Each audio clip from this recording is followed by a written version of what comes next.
promise to help each other, celebrate the joys of life, and to console each other. Hello. I am sorry, but I must interrupt this show. You know what it is? Hey, Ham Solo. It's time, baby. Low. It's time how we do. Hey.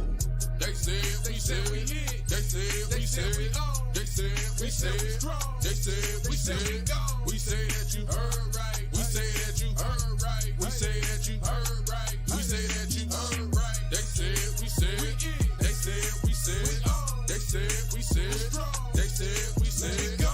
We say that you heard right. We say that you heard right. We say that you heard right. We say that you man, I swear that it's imminent. I've been going so hard on my penmanship. About to go in and buy me a wheel.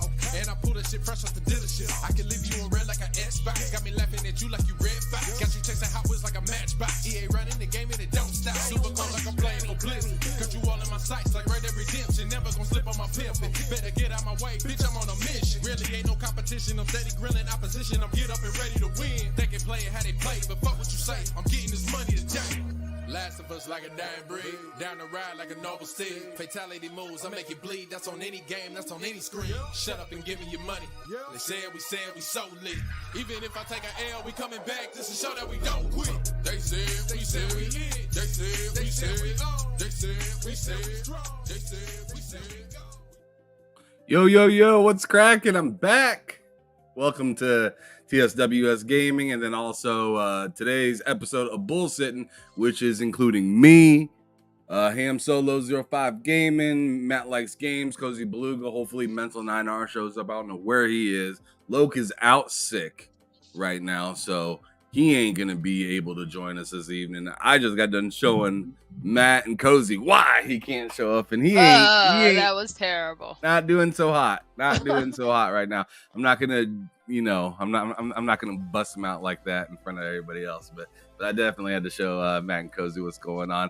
I see that we have a super chat to start the show from the AEC founder. I'm guessing that's Victor Click. Yeah. Right? He says, what's up to everyone with the $2 super chat to get us started. What's cracking, Big? Thank you for stopping through and dropping a few bucks for the super chat to get us started. But anyways, what's cracking, you guys? I know it's been a little while since I've been here, but let me go over to you guys first and see what's been going on with you all. Let's start out with Cozy. What's going on with you? How you been for the last few weeks? It's been a while since I got to talk to you. Oh, yeah. I've been tired. I've been doing school stuff, so my life has been crazy. Lots of school stuff. Yeah, school stuff. The fuck are you going to school for? I've been going. You are old now. Did you not realize that school years are yesteryears for you? He's getting a PhD. That's not how it works. Oh, yeah?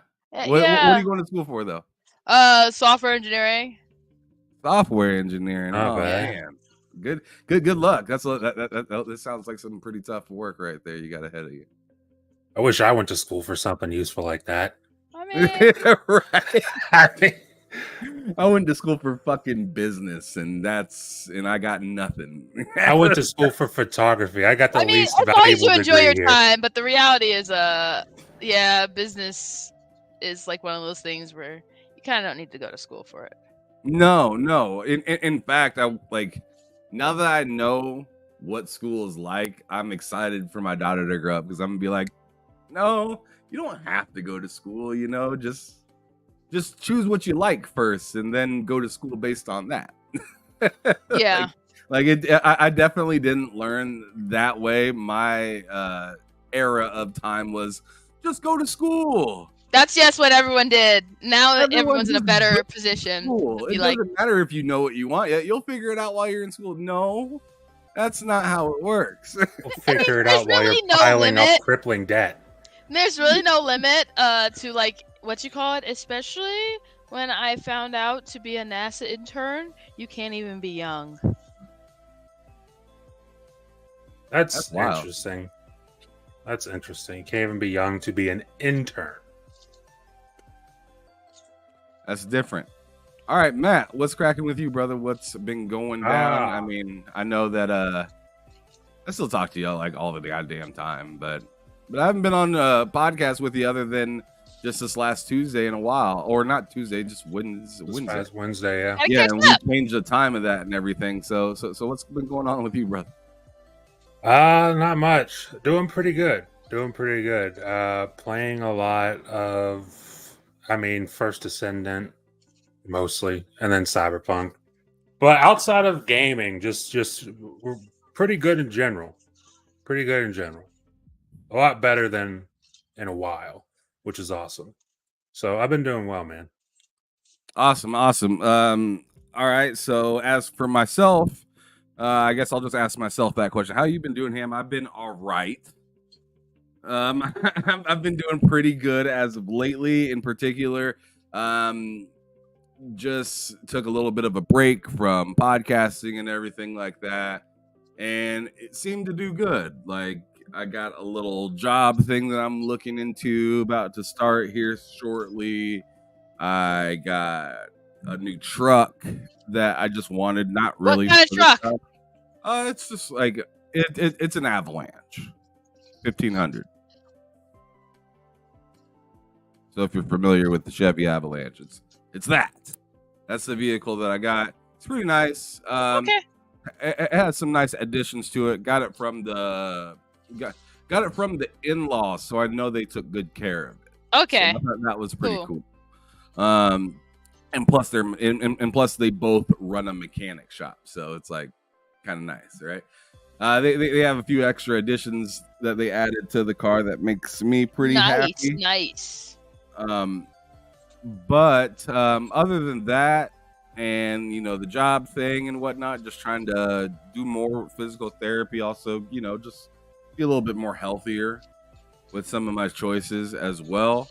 So just a lot of moving parts going on in the background. As for gaming, I've been playing quite a bit of First Descendant, a lot of First Descendant, as I've been playing a lot of Cyberpunk as well the last few days. I haven't been playing that for weeks, just the last few days. The last few weeks I was playing, before I played a lot of First Descendant and Cyberpunk, I just cannot stand looking at that gameplay anymore. Goodness gracious. Anyways, yeah, I don't know what was going on with that with that gameplay right there, but it was really glitchy. But anyways, I've been playing a lot of Mad Max. I went back into that game, and Mad Max, every time I go back to it, I find out a little bit more and I like it even more. Right? But I felt like I finally broke the code to that game of figuring out what you're supposed to do, everything that you need, how you need to upgrade and stuff like that. So it's just a really good game. It's a lot of fun, good in between kind of game. I'm more or less just waiting for the new NCAA football game to come out, and then it's no holds bar. That's what I'm playing all the time until like pretty much October. And like I'll start maybe slowing down in October is what I'm trying to say. But I'm gonna be playing the living hell out of college football. But shout out to Ray Chi in the chat, says Suicide Squad will be free for Prime members, which that game, that's something, right? Because I actually had a pretty good time with it. Matt, you got the opportunity to play it because we game share, and Mike ended up purchasing the game as well. I think. Oh, you liked it? You liked it enough to buy it? Vinny got the game, sent it back, and then I think he purchased it again. Yeah. On PC. It's a pretty fun game. It doesn't run the best on PC, and I think that's why he returned it that one time, because isn't it like 60 FPS or something like that on PC? I'm not sure. I'd have to ask Mike. I mean, I'm going to find out for myself once it comes to Prime, but it could have some technical issues. It probably does, honestly. Okay. Given the reviews of it. What's cracking, Ty? I think that's who TJI is. I think that's Ty. Sir X-Man says no Loke. Yay. Damn. Came in here with the sharp disrespect to get us started. Thank you. I appreciate that, I guess. But Farky says Sometimes a recharge is needed. Ham, real life always comes first. That's a fact. That's an absolute Real life fact. isn't real. Sure, Cozy. Oh, I got a peach. That's what you're eating today is a peach. It's too cold. Too cold? Is it frozen? No, I just stick them in the fridge. Oh, okay. Gotcha. Okay. Solid. Talking about peaches now. But okay, so first things first that's on the docket. Obviously, everybody's seen it. We talked about it a little bit on your show this last Wednesday. Matt, I know Cozy, you're kind of a penny pincher when it comes to gaming. Let's just get into it. Fuck it. Xbox raises the prices for Game Pass in lieu of Call of Duty coming in to the picture. And I guess I'm going to ask my question a little bit differently than everybody else, because everybody else is kind of leaving it at that, right? But my question kind of like to kind of push it forward a little bit is, did you expect them to raise the price again after raising the price? Do you think that this is now a price that they stick with until possibly another like acquisition possibility? Because as I said prior, they're not done buying. Which I mean, me and you were talking about this a little while ago, Matt, right? I was like, what happens when you see like Microsoft is in talks of, buying WB or something like that, and then you're like, oh, that $20 just turned into $25. You know what I mean? Yeah. So I'm asking you now, like, what do you think about this whole ordeal? Did you expect them to raise the prices since this happened, especially since they kind of already did raise the prices? Answer that. Yeah, I expected them to raise the price for sure. I just didn't expect it to be this quick. Given that the whole like FTC and CMA thing, I thought maybe, obviously misunderstood it, but I thought that the whole thing was like, we can't raise our prices until like 2026 or something. So I for sure thought they were raising their price. I did not expect it to be in the middle of 2024. But I mean, hey, they did it. Like I said, expected. $20 is about, again, what I expected, honestly. And I mentioned it on my show. There is a cutoff point for me. I'm not going to give that out. I'm not going to give them any ideas. But it does exist for me. But $20, it's kind of what I expected. I just didn't expect it this soon. Okay, there's more questions that have to do with this topic, but just sticking to what I just got done asking Matt Cozy, what do you think about, like, did you expect a price hike as soon as this? Do you expect more to happen before they even get another acquisition? Like, where's your head at with this whole price hike? I expected it. I didn't know when, but I always expect it, especially so I used to be one of those people that subscribed to Game Pass every yearly. I had a yearly subscription. When they got rid of the yearly option, not just the cards, but I had mine online set up.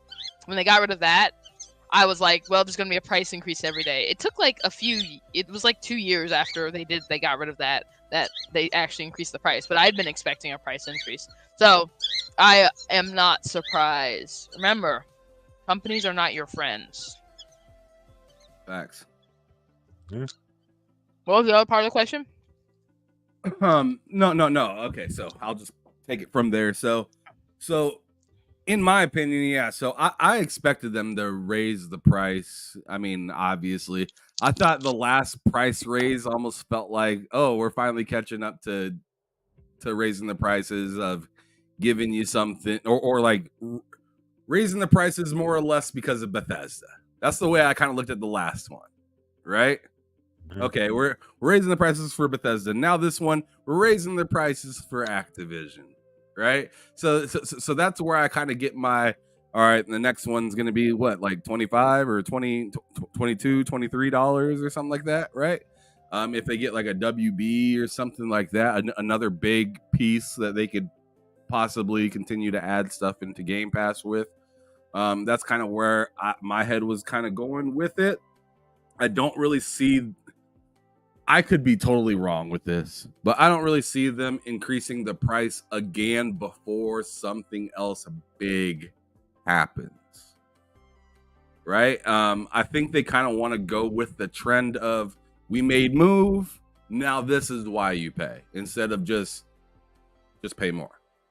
Now, the next question I'm gonna throw into this does kind of have that little feeling that I just got done saying of, well, why am I paying more for this? And this is what and this is the next one.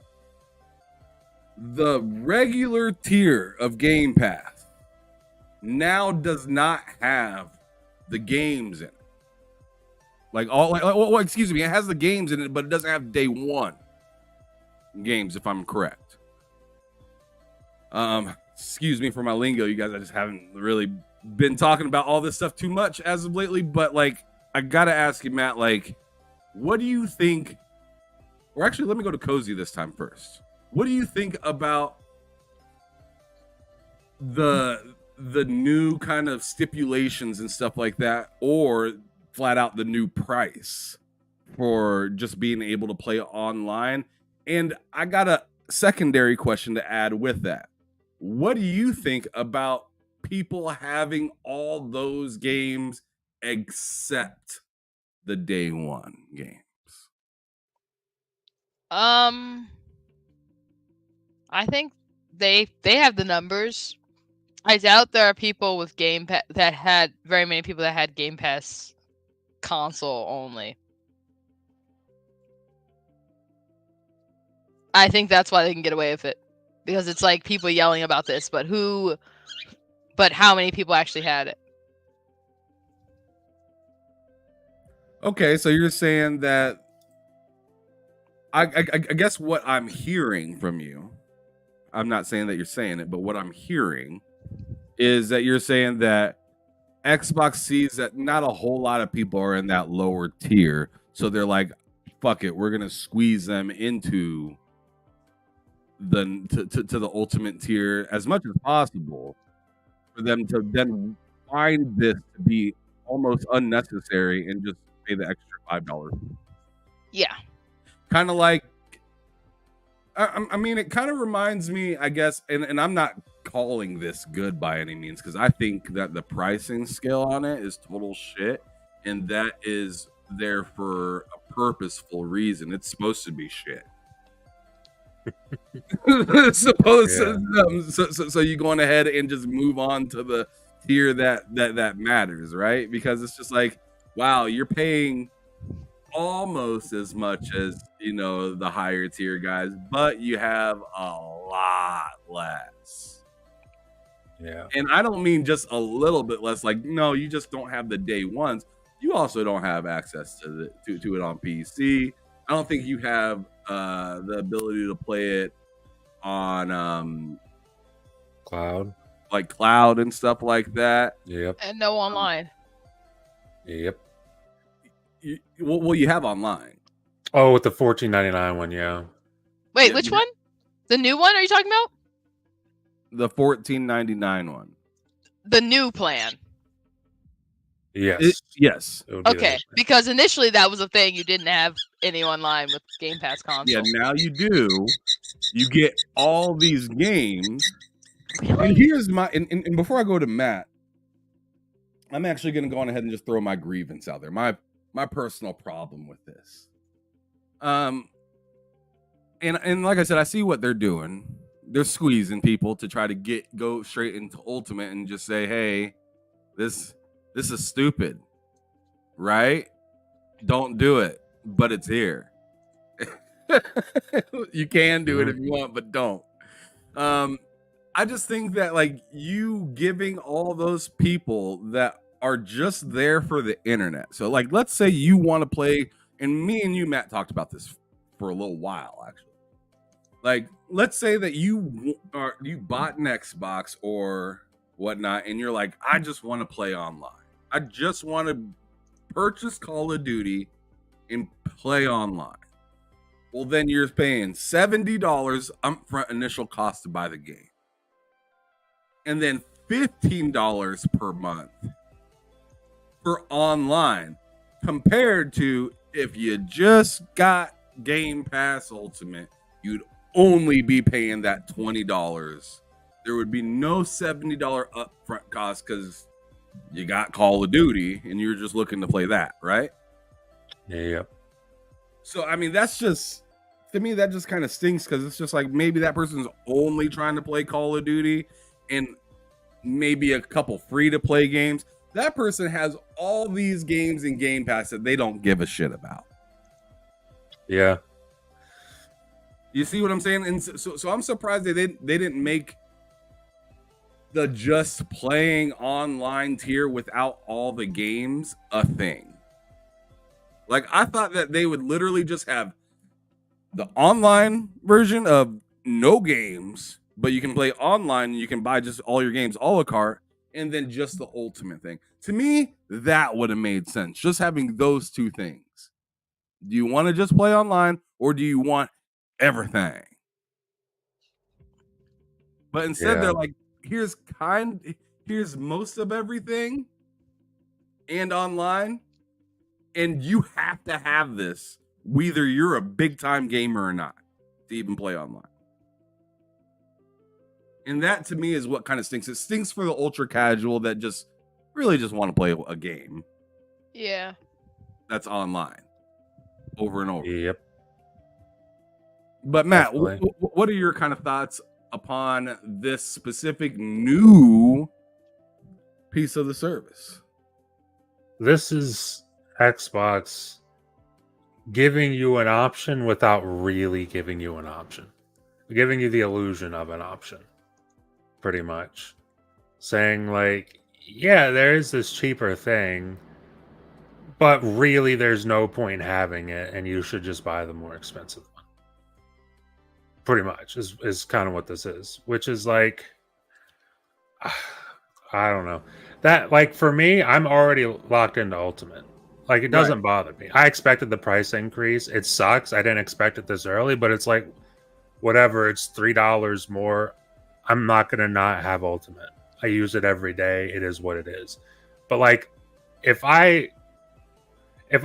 somebody asked me what console should I buy, I'm trying to get into gaming, and it was PlayStation or Xbox, and all they wanted to do was play the new Call of Duty and play online with their friends.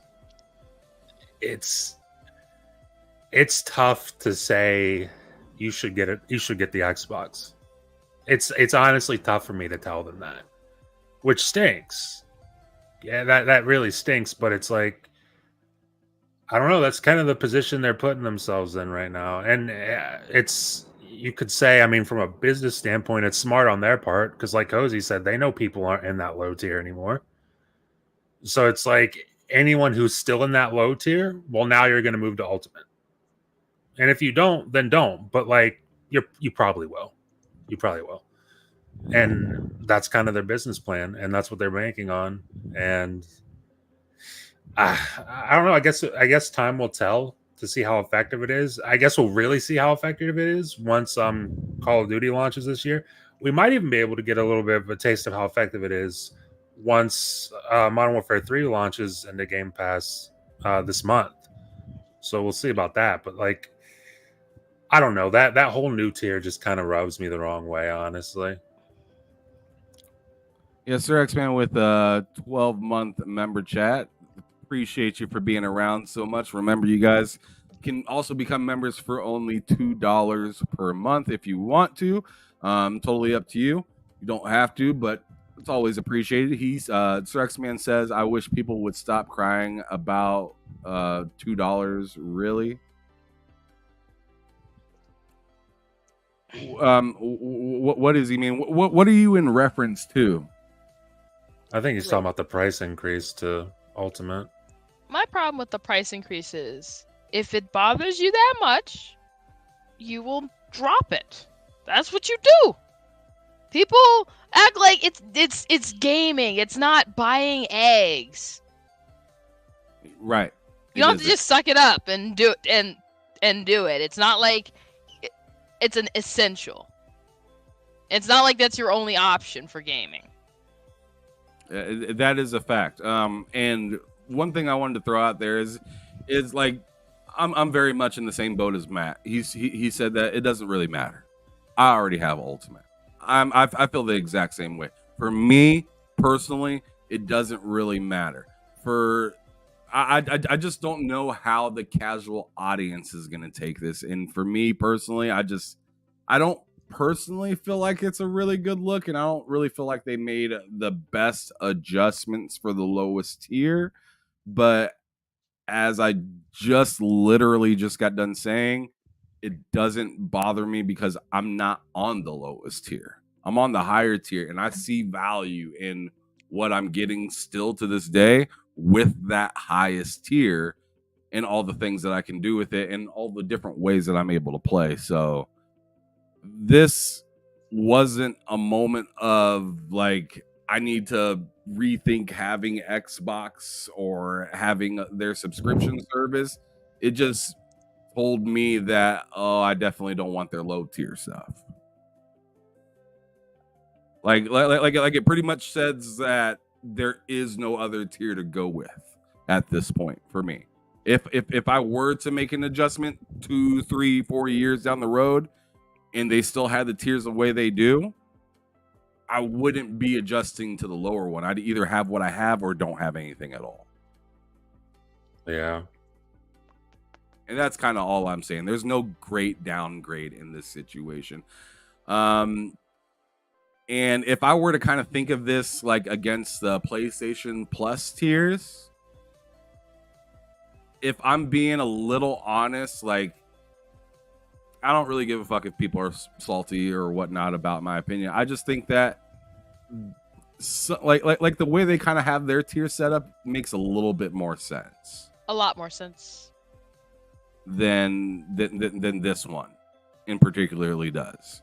Because they have one that's just for online, one just for those people that want to get a little bit more but still be online, and then the high tier one that has everything, right? And I don't see why they couldn't do something like that, where it's just like they really are like playing around with the emotions of people that just want to play online. Yeah. And to me, that's weird. I don't like it. And as Dorian Gray says, PC stays winning. Facts. And they I think they got like what, a $2 price increase. Oh, yeah. PC Gamepass. Yeah.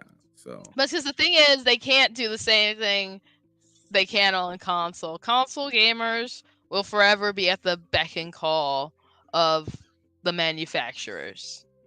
PC gamers don't have to. They'll just move elsewhere. So you can't do things that will aggravate them too much, or they're like, oh, well, I don't need that. Right. Okay, so as I said prior, in lieu of this happening, Call of Duty is supposed to be coming to Game Pass towards the end of this month. I'm gonna go ahead and just go straight to you, Cozy, on this one, because I know you don't really care a whole lot about Call of Duty, right? Yeah. But I just want to hear more or less your thoughts and opinions on this price increase with this fine. addition. Like, is it as cohesive as it sounds? The price increase is cool, but I'm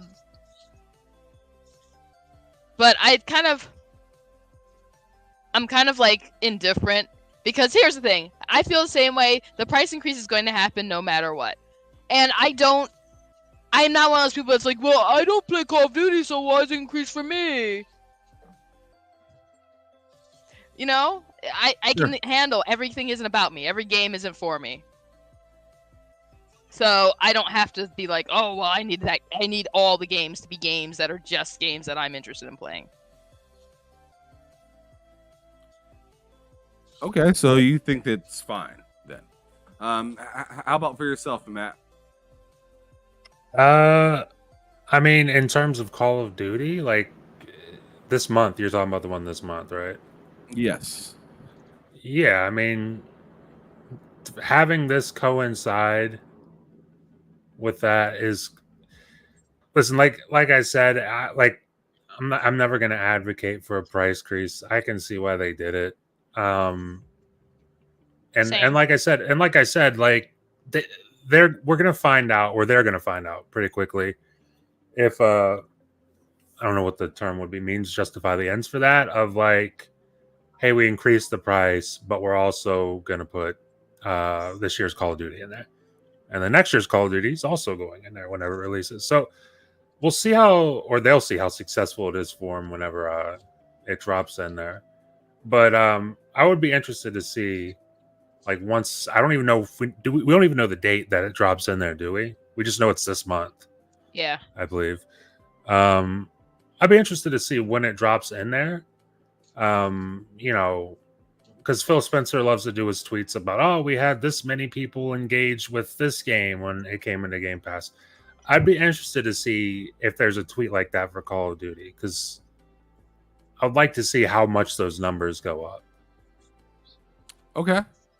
All right. It makes sense to me. Like I said, we just got done talking about it with all the stuff that with the price increases for each of the things. To me, it makes more sense for the Ultimate than it does for the regular one. Because the regular one, you don't get Call of Duty anyways.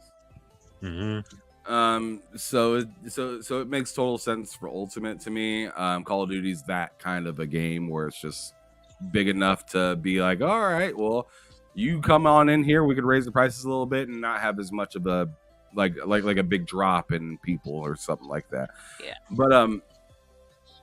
But I think that's a very, very valuable addition to it. I think it's going to do good. I think we won't really understand the numbers for how good it's doing for Microsoft until pretty much after Christmas. I feel like the game will launch in like October, November, or something like that. But you will see like people getting, gift cards from their parents and their grandparents or their brothers or sisters for Christmas and stuff like that. And then you see all those new Game Pass add-ons at the towards the end, towards either the end or the beginning of next year. And then you kind of got your gauge of how many people are constantly kind of getting at this, right? I feel like the new year is the best way to look at that. But what I kind of want to talk about was alongside of what Call of Duty is supposed to be at the end of this month. I guess there's supposed to be some sort of rumor and speculation about another game being brought into Game Pass. And I just wanted you guys to hear what these two gentlemen have to say. This comes from Mr. Boomstick's podcast. C Money was also on the episode as well. So let's go on ahead and listen to what they had to say, and then you guys can kind of have your opinions and whatnot. So let's go on ahead and go to it. It's about 2 minutes. C Money is what we learned from Jez Corden and Tom Henderson yesterday, that it's been confirmed that on their sources that Modern Warfare 3 is also coming to the service at the end of July. Now, yesterday, right before we closed out, I can't say on the air what I have heard. It is a secret.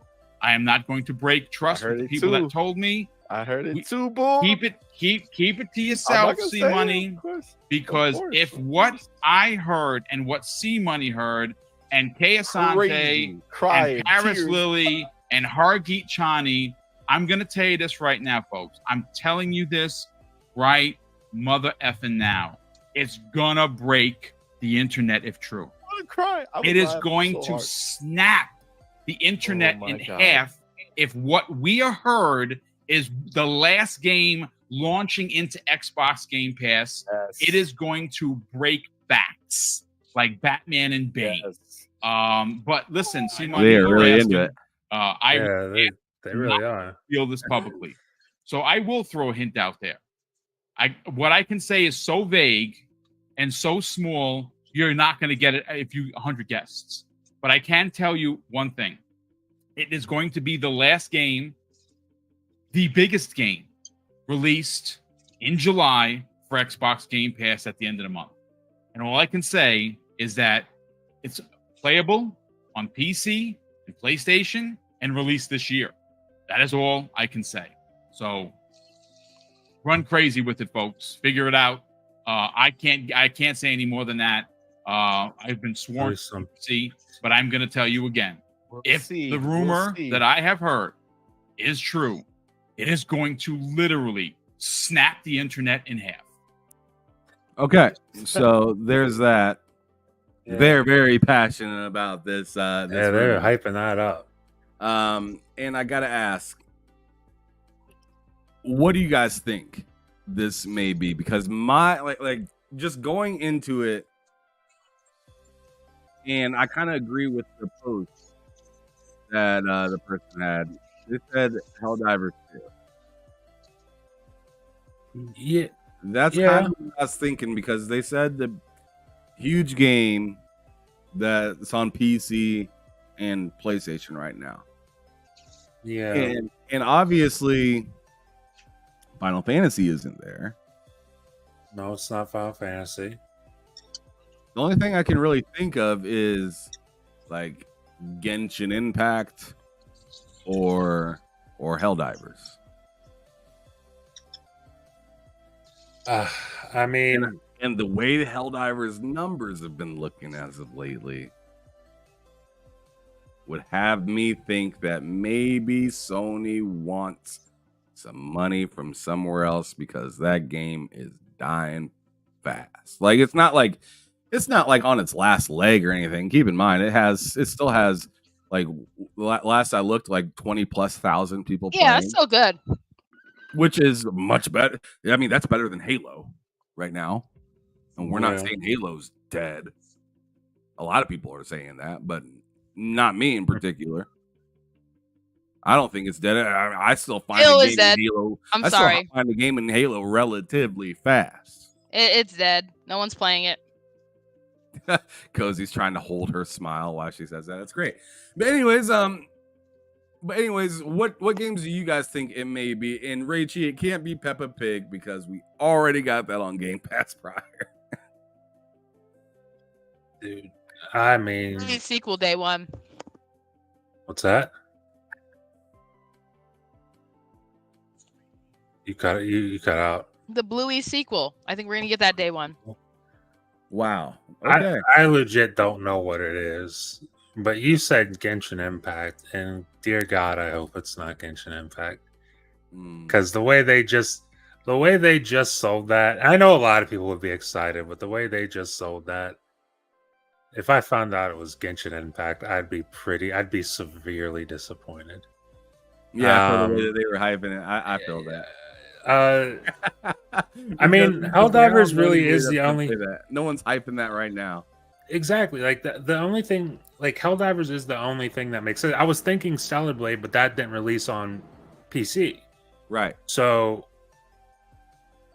outside of Helldivers 2, I mean, what really is the other option? I mean, if it's a game that's going to like immediately come in and be one of the biggest games in Game Pass, outside of Helldivers 2, I don't know what else it would be. I really don't. I'm struggling to think of what came to specifically PC and PlayStation this year that is big enough to be the biggest thing this month in Game Pass. Yeah, to overtake Modern Warfare, right? Yeah. I just I'm about to see if I can find a list of things that have released on PC and PlayStation this year. Because I can't think of anything other than Helldivers 2. I mean, yeah, I don't know either. Saxon said it could be Spider-Man. No, I don't think so, bud. I don't think so. And keep in mind, Spider-Man 2 hasn't released on PC yet. Yeah, and it released last year. But if it was, but see, I don't know, because like the early Spider-Mans and stuff like that, like, because I'm thinking maybe it could be like the earlier Spider-Mans, but those released on Xbox prior. So like you couldn't say something that's only on PC and PlayStation but released on Xbox. So yeah, it can't be the older Activision Spider-Man. So I'm genuinely unsure. What about, hear me out, the older Insomniac Spider-Mans? That would be insane. I mean, that would be bigger than Call of Duty. I don't know. I mean, just like as an IP, you say Spider-Man to anybody of any age, and they're like, "Oh yeah, Spider-Man." You say Call of Duty to like some 80-year-old grandma, she's like, I don't know. I don't entirely know what that is. Even like, Mike Johnson in the chat is saying, if it's true, Helldivers 2. I mean, I don't think he meant to rhyme. Yeah, I think it would be Helldivers 2. I think the Spider-Man thing, like, that was just a suggestion, but I really don't think it's that. I think it's probably Helldivers. Ray G's guess is Grand Blue Fantasy. And hey, that'd be cool too, but still, I'm not exactly sure why they would be that excited. Dude, they said it would be the biggest game this month, knowing that Call of Duty Modern Warfare 3 is coming this month to Game Pass. And I don't know how big Grand Blue Fantasy is. Is it bigger than Call of Duty? I don't think so. But I don't know. I mean, there's very few games in existence exactly that is bigger than Call of Duty. So it's just like I don't know. Yeah, it's tough. I really don't know. I hope that this is true just for the sake so I can see what it is. Because I want to see what it is. Just so I can gauge what it is to their reaction and hype for it. Because if whatever it is equal to that hype, then holy shit. I can't really comprehend what it could be. But we'll see. Yeah, I know. Cozy just dropped off for whatever reason. I'm sure she'll be back here shortly, but Sir X-Man's sitting over here, sitting on it, but then giving out guesses, so he ain't making no goddamn sense in the chat right now.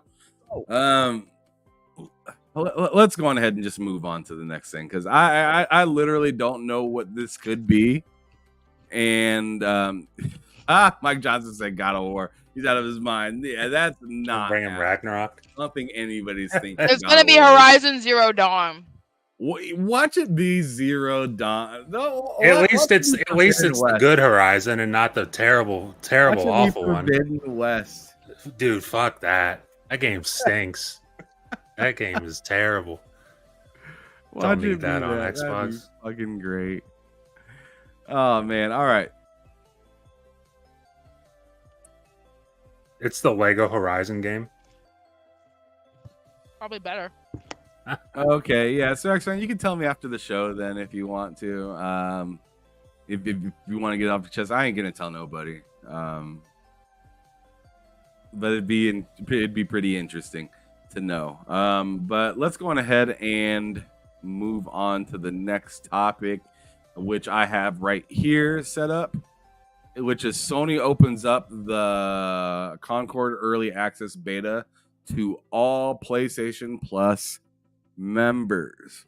Now, I'm not a PlayStation Plus member, so I haven't got a chance to try this. I don't believe you are yourself, Matt. But I am. Oh, you are?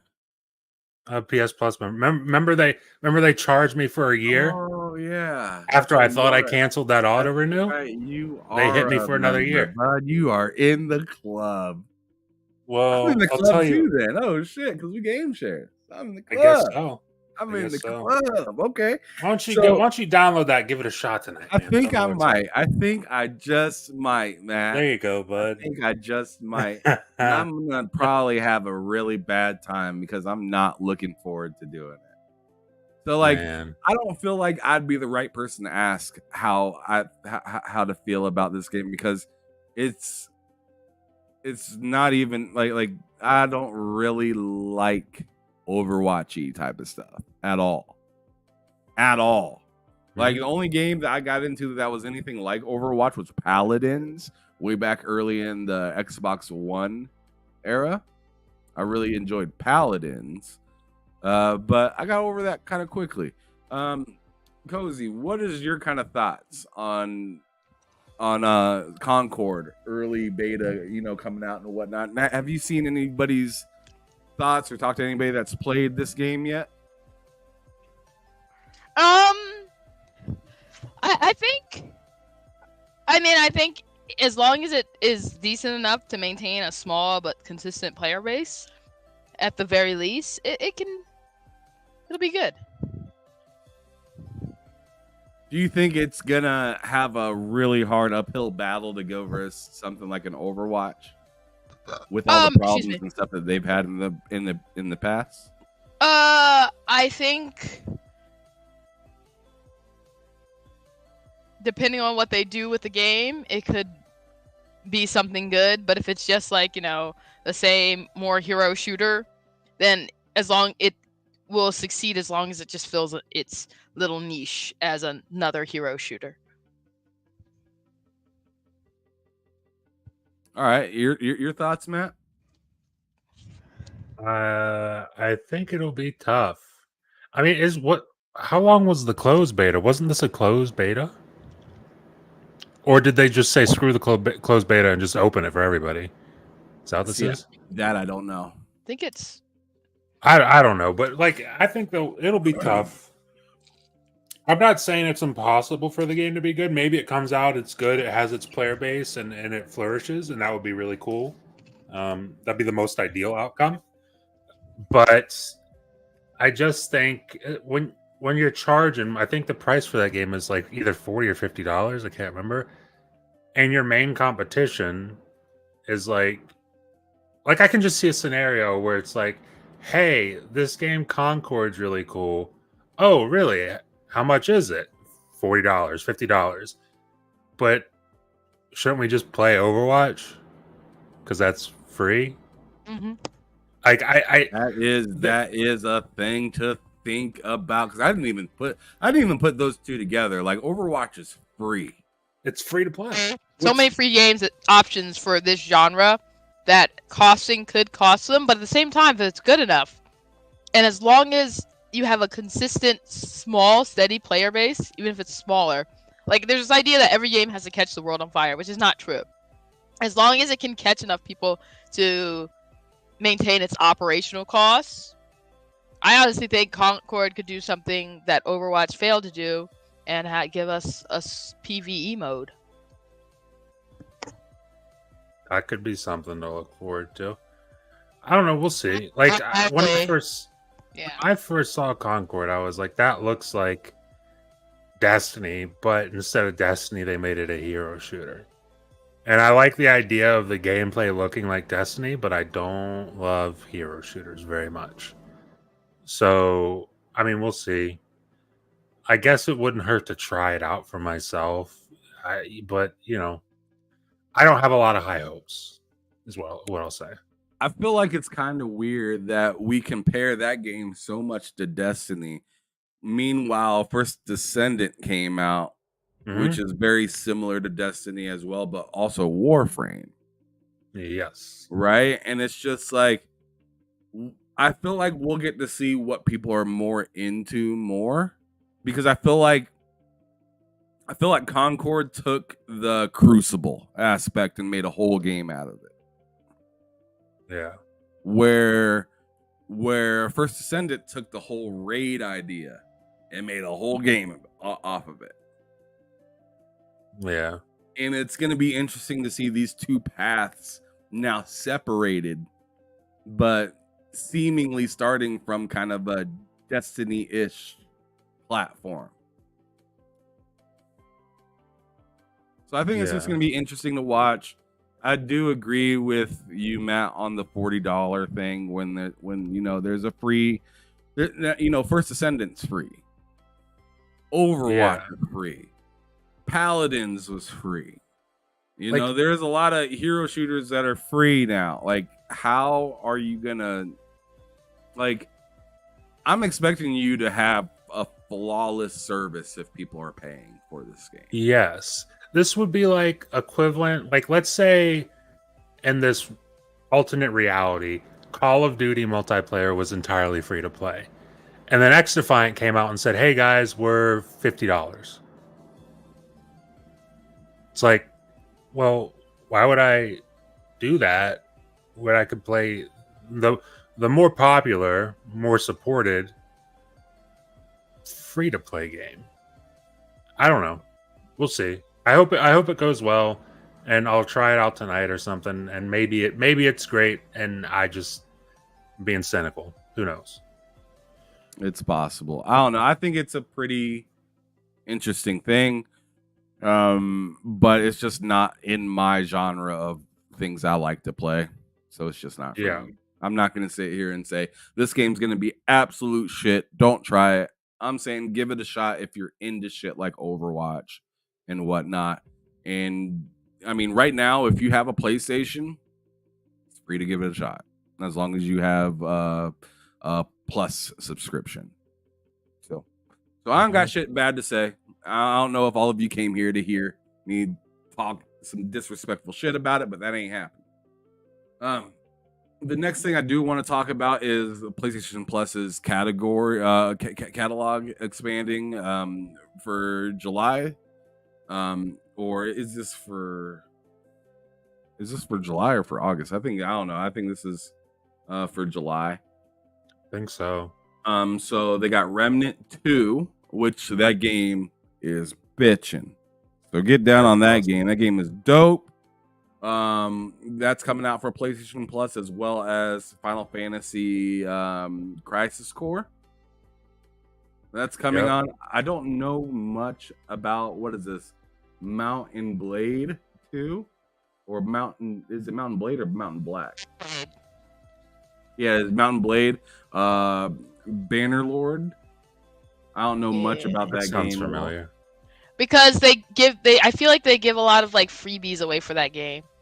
I wonder if it's a RTS or if it's something like a I think it's like I thought it was like a Discovery. MMO type thing. Okay, it says right here, it says set forth on an epic adventure in a fictional dark ages sandbox that RPG combines strategy and action RPG gameplay. So yeah, I know I own it on GOG. I guess I got it in one of those giveaway things that they do on GOG.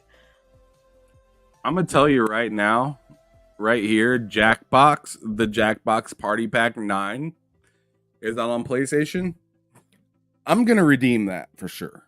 Because I'm gonna tell you right now, when you have friends over or you're doing a little party or something like that, like whenever I go to my buddy's house in Kansas City, he has a Switch and he turns on the Jackbox thing, and it's just hilarious questions and like hilarious little things that you do with other friends and stuff like that. And they have the ability to connect your phone to a server and stuff like that. And that's how you play the game, is through your phone versus other people and stuff like that.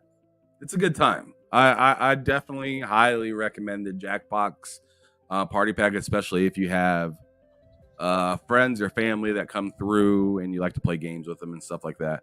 I honestly think this is probably sadly one of the Hit worst. the back button on my mouse. Oh. I accidentally hit the back button on my mouse. I fucking hate that button.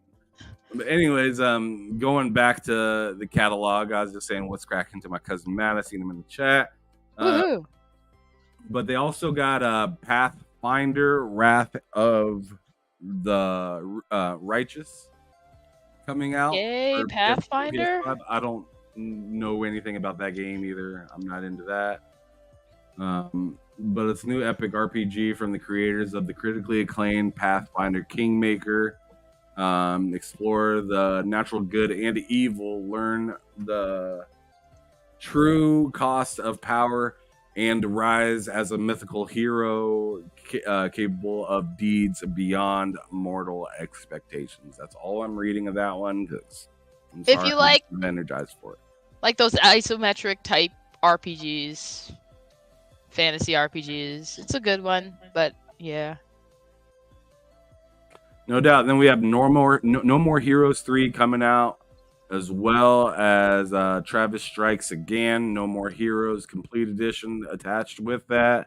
Deadcraft, Deep, Job Simulator, Damn. Summoner, Ratchet and Clank Size Matters, and Gian d'Arc. So That's a good game.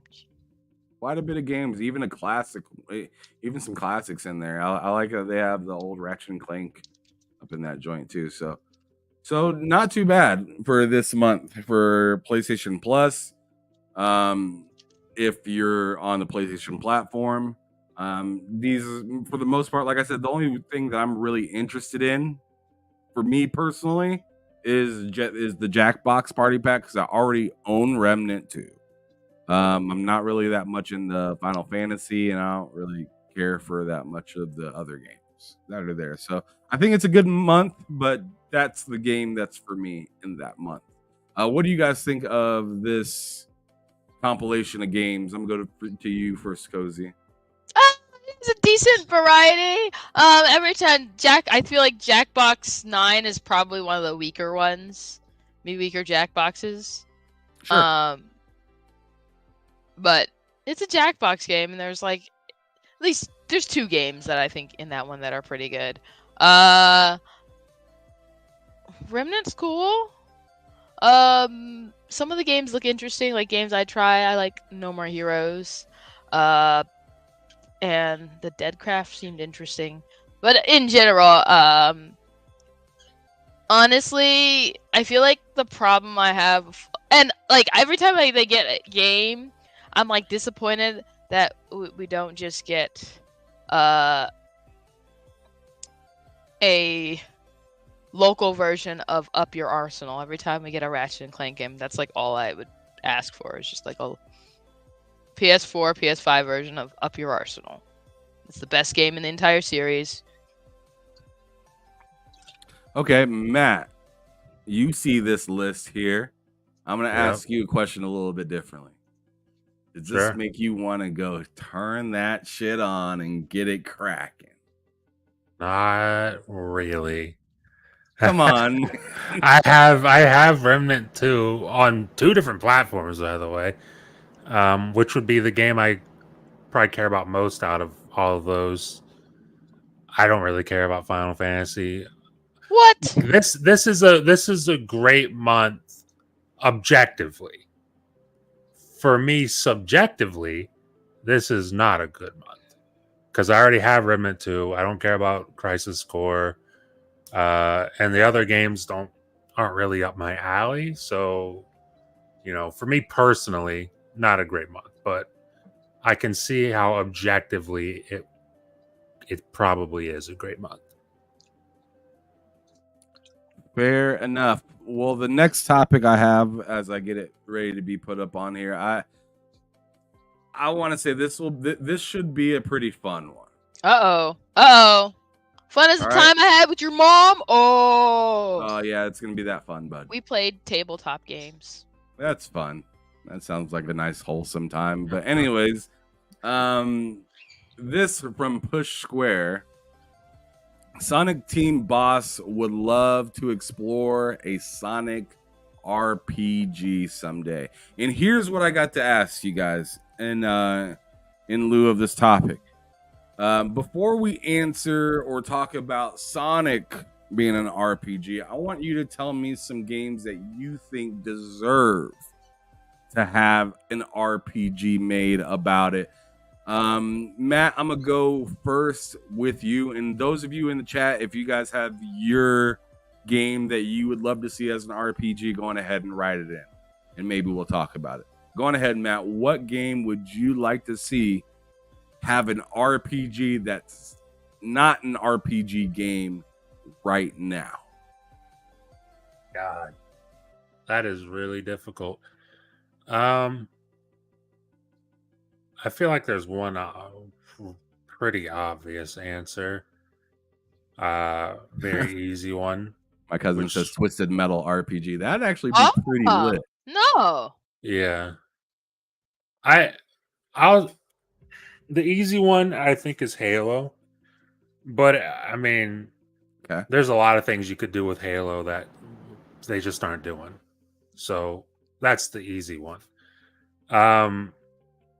Something that could be an RPG that isn't traditionally an RPG. You know what? I would like them, and God, who knows if it'll ever happen? Probably not. Like 99% chance this doesn't happen.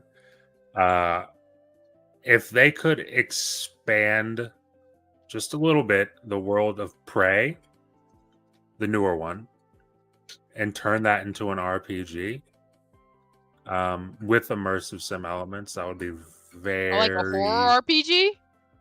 You could do that. I might actually play that kind of horror game. You could absolutely do that with Prey, and it would be pretty damn interesting. I feel like there's got to be more. In fact, you know what? Go to Cozy. I'm gonna go to my library on Xbox, and I'm gonna look at these games. What games? Look at these games. Fair enough. See what games deserve to be an RPG? Oh. Yes. I mean, I think the thing about it is, if we're talking RPG, you'd have to be like, well, what kind of RPG? There's like a lot of various space for games to just be RPG, and I feel like a lot of times there's almost like I hate to say it, a laziness in the way games are designed, so that they just like tack on RPG elements, which is not something that when I think of an RPG where I'm like, that's what I want in a game. A game that's like, oh, here, we kind of doing this RPG thing now with it. I think specifically any game that I have to think about something. You're talking to someone who plays a lot of RPGs. Like, what kind of game would you like to be an RPG? Like, I guess because I play a lot of RPGs, but I like my games in certain genres. If I'm not playing an RPG, I don't think there are a lot of the games that I play I'd want them turned into certain genres. Halo was like the obvious one that I was going to say, because I think it lends itself to being an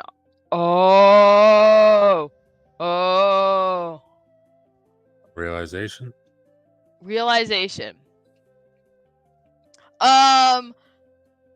I think an RPG that took place in the world of Wolfenstein. Ooh, that'd be really badass. That'd be fucking awful. I just thought about it. I'd be like, that would be, like, where you're just actively fighting Nazis, and you just build your own character. That'd be, oh my god, all the crazy, nasty, ridiculous shit that you see in a world like that. Seeing that in an RPG, that would be very expressive. Dialogue choices with consequences, and also that would be pretty interesting. I think, and that's what I was gonna say. Any game I feel like that lend itself to being an RPG would have to have already a strong world where you could divorce the world of the character and still have an amazing experience in that, built into that world. Yeah. Okay, I'm gonna take the reins on it real quick and say a few of them just to kind of maybe spark some interest in you guys' heads. My cousin Matt said a couple games. Now he said Twisted Metal RPG, Smash Bros. I don't know how that'd work, but that'd be interesting, right? Because you have all the different characters, maybe you have different worlds and stuff like that. But I don't understand how the fighting would work in that. Mortal Kombat would be another good one. I agree with that. Left 4 Dead, I could see how that would be a pretty good RPG for sure. A co-op RPG in the game like that would be hot. That'd be crazy dope, right? Mhm. And then I see Ray Chi that says Need for Speed, and I like that idea. I was actually going to ride with it and this is going into my first RPG I'd like to see. I was thinking Forza Horizon RPG, Okay. Yeah. where you actually because you already make a character, right? You have your house or your main place or whatnot. It would be nice to have like your character be more interactive with certain things and just have I don't know, more like character specific things to do to kind of grow your greatness or whatnot, right? Hmm. So I think they're already fairly close to a possible RPG with the way that they have that game set up. They just need to execute more and make it feel more like you're that person instead of you're the car. Yeah. guess. And I guess they'd have to focus less on like the Horizon Festival. So it would be like a spin-off of Horizon. I don't think it would work as like the mainline Horizon, but a Horizon spin-off that's more dedicated to like still like open racing and like stunts and stuff, but less open in the way that Horizon is. Where you're strictly on a mission to do certain things. I do like the idea of a Need for Speed RPG that Ray Chi was talking about, though, because I don't know, like it kind of felt like that's the direction Need for Speed was going in with Underground and then Underground 2. It felt like maybe they were going into that direction, and then they made sure to just keep racing on the forefront, which is good, but it's always kind of felt like Need for Speed kind of is failing to innovate, I guess. And I think that would be a pretty good piece of innovation right there. Is something like an RPG with a Need for Speed game. I'm gonna go back over to you, Matt, and see what you're thinking now before I continue to list off anymore. Well, I think I was looking at my library, and I think Marvel's Guardians of the Galaxy, I think, could be made like an open world to a reasonable extent. Like choice and consequence dialogue and everything. Different playable characters just like you have in the game.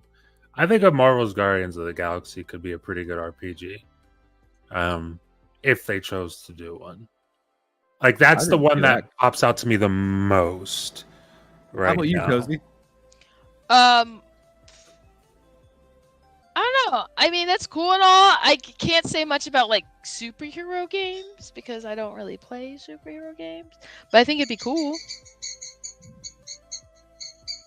Okay. My next one, or like one of my last ones, I guess, would probably. I just had it in my head and I just kind of forgot it just a moment ago. Dang. Oh yeah. Gears of War RPG would be fucking lit. And here's another one I'll throw out there. Doom RPG. To be able to have a world that you kind of get around, make decisions on your own and something like that. And maybe you're not actually the Doomslayer, but maybe you're somebody that's trying to get in contact with the Doomslayer and you're going through these worlds looking for him. That would be kind of a cool idea. As for Gears of War, maybe have it right after E-Day and whatnot, and you're just like, maybe you're I don't know what's that motherfucker's name that always dies. Oh, Carmine? yeah, you're a car. Yeah. Maybe you're Carmine for that game, That would be amazing. right? So I mean, I just thought that those would be some pretty cool ideas I'd like to see. I see Rachie also put 007 RPG. Sir X-Man put Test Drive RPG. I don't know about that one, but that one's really reaching. The Test Drive RPG. I don't know about all that one. But What about- he also then says an open world Half-Life game would be an awesome RPG idea. Yeah. Just a Half-Life game in general. But yeah. He said it doesn't fucking matter. But but yeah, those are kind of the RPGs I think would be pretty cool. Maybe even a Dead Space one would be pretty lit. I was literally going through my library and I was thinking, how could they do a Dead Space RPG? Because it could be so awesome, but they'd have to figure out a setting for it. Because like Dead Space, like the most popular one, I guess you could say 2 was the most popular one, but like the Ishimura, like having it on the ship would be a little bit constricting, I would think. Yeah, so they have to find a setting. Have to be on a planet. Yeah, and that could be really fucking awesome, though. Yeah, there's that. I would honestly like sports to be a realistic RPG. Like that shit that happens in 2K, that can't fly. You don't like rapping? I mean, here's the thing is I don't really mind that. I don't really mind the rapping thing. But if you're going to have rapping in an RPG like Basketball Simulator, I want it to be kind of serious. You know what I mean? Like I don't want to be meeting ups with somebody random. I want to meet up with like Dame Lillard and we put like a song together or something like that. And that's not something I have to do.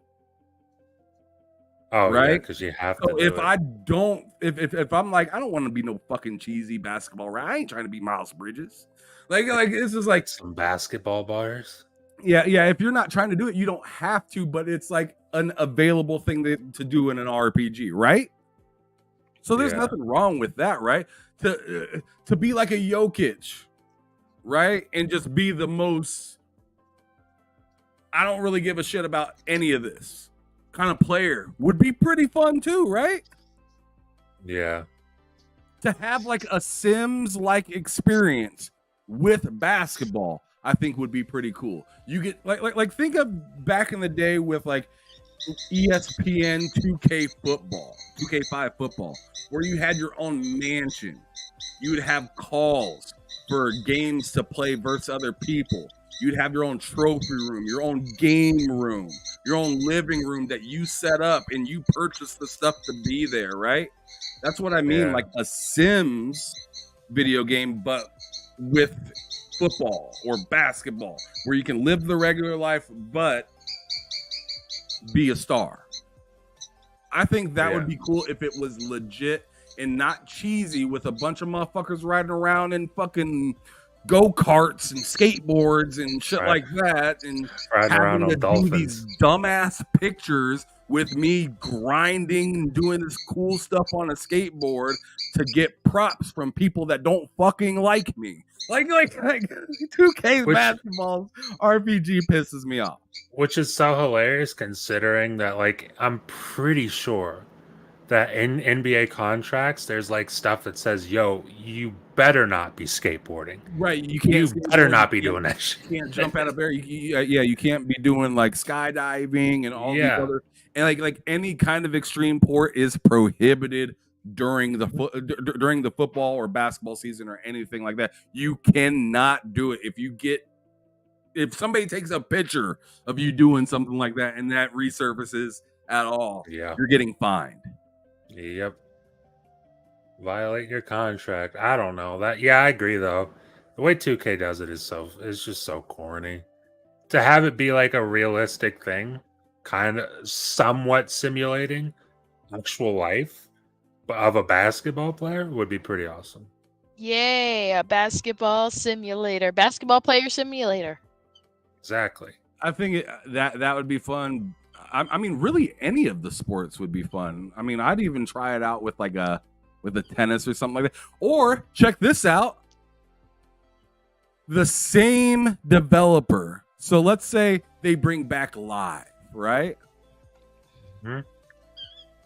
Let's say you can be just like a Deion Sanders and play 2 sports. Wouldn't that be dope to be able to play a football game and then have to and your stamina's still low because of the football game, but you're at the Orioles game playing baseball that night, kind of like a Bo Jackson or Deion Sanders did. And you know what I'm saying? Like those people made it happen. I think a game like that, by like if the same developer, like so they already have College Football 25 being able to take your football player and move it into Madden, right? Why not have a Live with a college basketball game, and then you can kind of go in between? Because I don't know, I think that'd be kind of cool. It would. What up, Umbra? It's good to see you, brother. Good to see you. Well. If it isn't the other Bushido. Oh, disrespect. All right. All right, so let's get to the actual topic that's on hand. That's on the that's on the screen right now. So Sonic Team's boss was talking about wanting to explore a Sonic RPG someday before he retires. Okay? With that being said, and you see the trajectory of Sonic, it's kind of been up and down, right? The movie's done really well. The game didn't do so well. The game was all right. The next movie was fairly successful. And it's just like, it's a little all over the place. Sonic is known for, you going right for the most part as fast as possible. But, with Frontiers and with previous iterations, they've made the game more open for whoever to go wherever, however they want. But with an RPG, what's the first thing that kind of comes to mind for you, Matt, when it comes to a game like this? An RPG with Sonic. I'll tell you, an RPG with Sonic might be enough to get me, I mean, depending on how they do it, enough to get me interested in Sonic. Because I'm weird. Like, I'm 30 years old. I'm old enough that I should have nostalgia for Sonic and Sega and Nintendo and all that, but I don't. But that would be a way to get me interested. I even thought about hopping in with Frontiers. I think I can still do that because you own that, right? Yeah, I do. So I might give that a try too. But a Sonic RPG could be really cool. Because Frontiers was an open world. I would say just like inject some RPG elements, like, and that's the thing, kind of what Cozy said earlier. Is it going to be a game with RPG elements, or is it going to be an RPG kind of thing? And I think that would probably be the deciding factor for me. Like, if they make it a true RPG, that could be pretty kick-ass. All right. You're not lying. I'd like to see what the gameplay looks like, because I think it's totally possible. Before I go to you, Cozy, I'm just gonna say that the only thing that kind of worries me about Sonic having an RPG is the level of cheesy. Oh yeah. Like, I don't want it to feel like insert Japanese game here. Cheesy.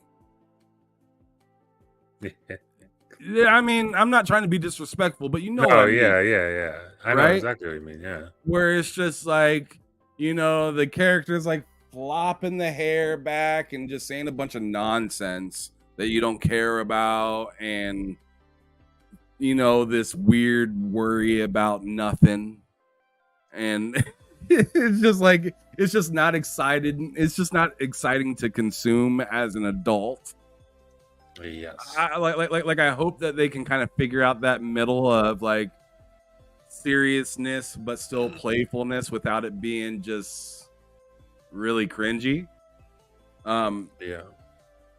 But I'm more interested, honestly, not in just that, but just the speed in which Sonic gets around and how big the map is. Stuff like that. I'd almost like them to do what they do in Fallout and stuff like that, and have the map just be massive, but each time you go to like a door or like a different area or something like that, there's just like a little bit of a load screen in between. I would rather that. Yeah. Just because then when I'm loaded in, I know it is massive, and when I go to spin up to run, I can run far. I want to be able to run really far in one direction if I want to, really fast. And that'd be cool. I don't feel like you can do that very well in Frontiers. Like I feel like you get moving pretty quick, but it never feels like I want to feel out of control. You know what I'm saying? Yeah. Like I feel like Sonic is when like when I was playing Sonic as a little kid, just going right. There was some times where I was going fast, where I was like, I don't know what the fuck is happening next. I don't know if I'm gonna be running right into spikes or something like that. You didn't get that with Frontiers. You felt very safe, and I want to be running to the point where it's like I might die if I run into something. Like that's what I would honestly like. But what is your kind of thoughts upon the idea of RPG mixed with Sonic, Cozy? What's your thoughts? This might be an unpopular opinion. Give Sonic a BBL. You ridiculous. This might be my unpopular opinion, but I think it could be executed well. But if they were going to do a Sonic RPG, I'd want it to be a side scroller. Okay. That's not crazy. I honestly don't think that's crazy. I mean, that'd be kind of hard to backtrack. I think with such a fast character, how would you feel about going right for a long time and then, oh yeah, I gotta go left? And then it turns slow. So the thing is, there are lots of features in the game that make you go backwards. That have made you go backwards. Like you hit one of those springs, you immediately go back. Things like that. But I think treating it less like building it less around being a left to right game and building it more like just a 2D flat world would be the solution to that. Okay, so you want it to be a side scroller though. Yeah. All in all. Okay. Well, I agree with you, Cozy. That is extremely unpopular, and I don't like it. I think because I honestly think the 3D World Sonic games are weaker. They're always going to be weaker than the 2D World Sonic. You might be telling the truth with that one. So when I say make it they already have the best possible mechanics for a 2D Sonic, and incorporate that into the 2D. Incorporate the RPG mechanics into the 2D Sonic rather than incorporate it into the 3D Sonic, because then you don't have to worry about subpar gameplay and subpar RPG experience. That's an interesting take. You have anything to go off of with that one, Matt? I don't think. I think Cozy's right in that people who love Sonic would probably be drawn more to that as an RPG. I also don't think for me, like, if they said, hey, we're making a Sonic RPG, but it's a side scroller, I'd be like, okay, well, probably not going to play that. For me personally.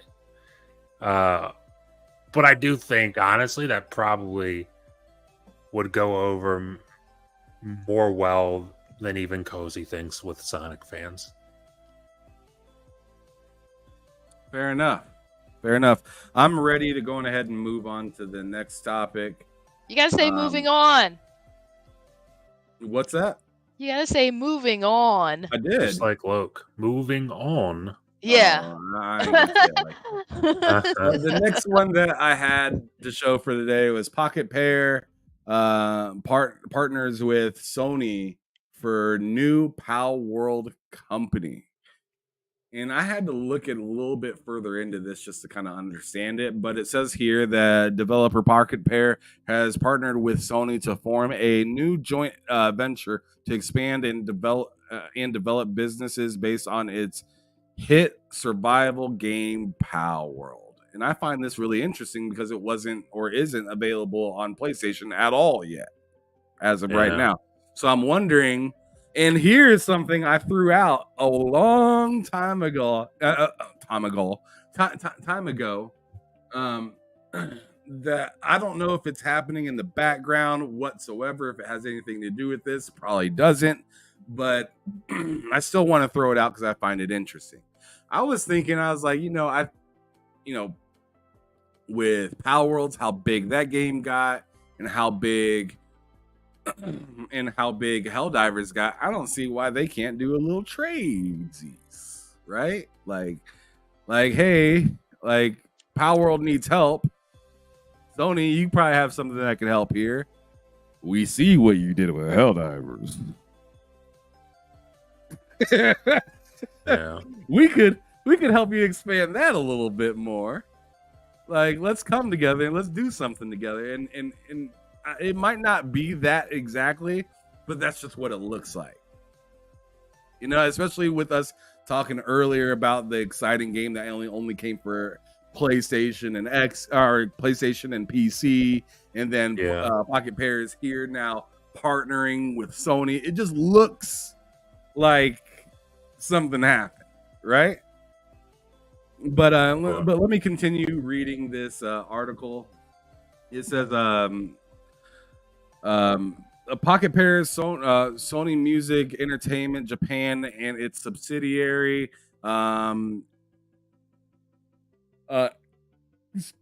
Aniplex, sorry, got a little acid reflex. Aniplex have established the joint venture Pal World Entertainment Inc., which will be led by Pocket Pair CEO Takuro Mizobi or something. I think I said that right. I don't know. It says according to a statement, the joint venture will be responsible for developing the reach of the intellectual property and for expanding commercial business endeavors. In other words, Sony said, hey, you looking, Nintendo? Yeah, up yours, buddy. That's what they pretty much said.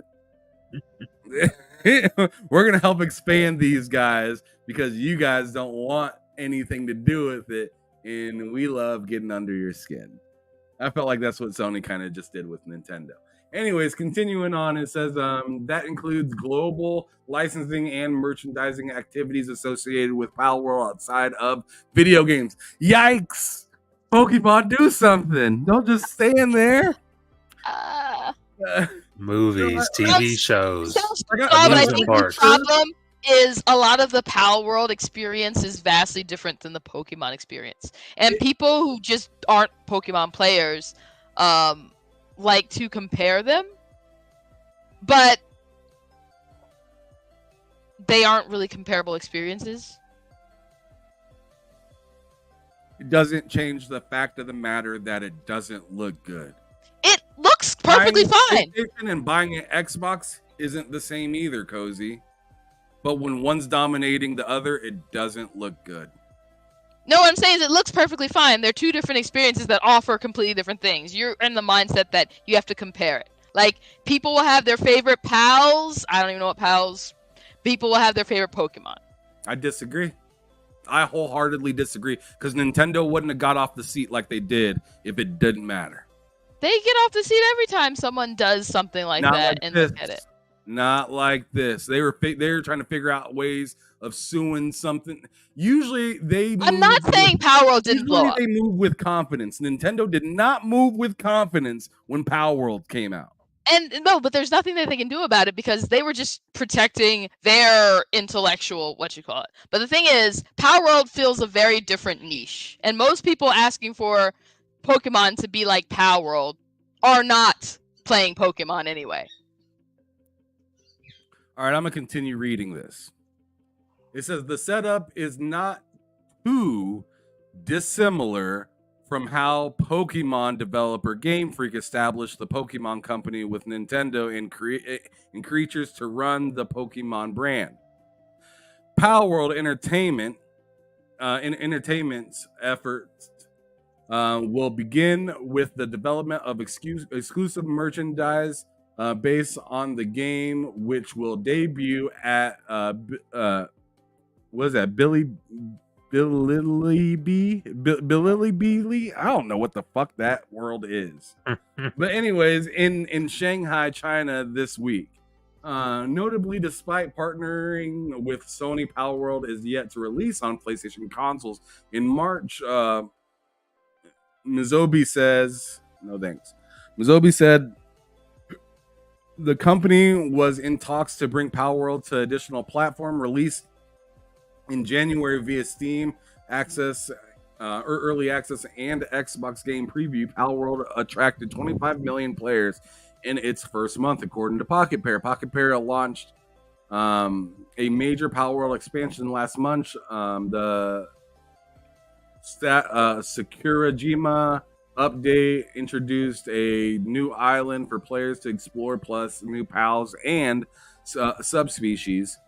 It's also added dedicated servers on Xbox, new buildings and new level cap, a new raid and oil rig stronghold, and PvP arena mode.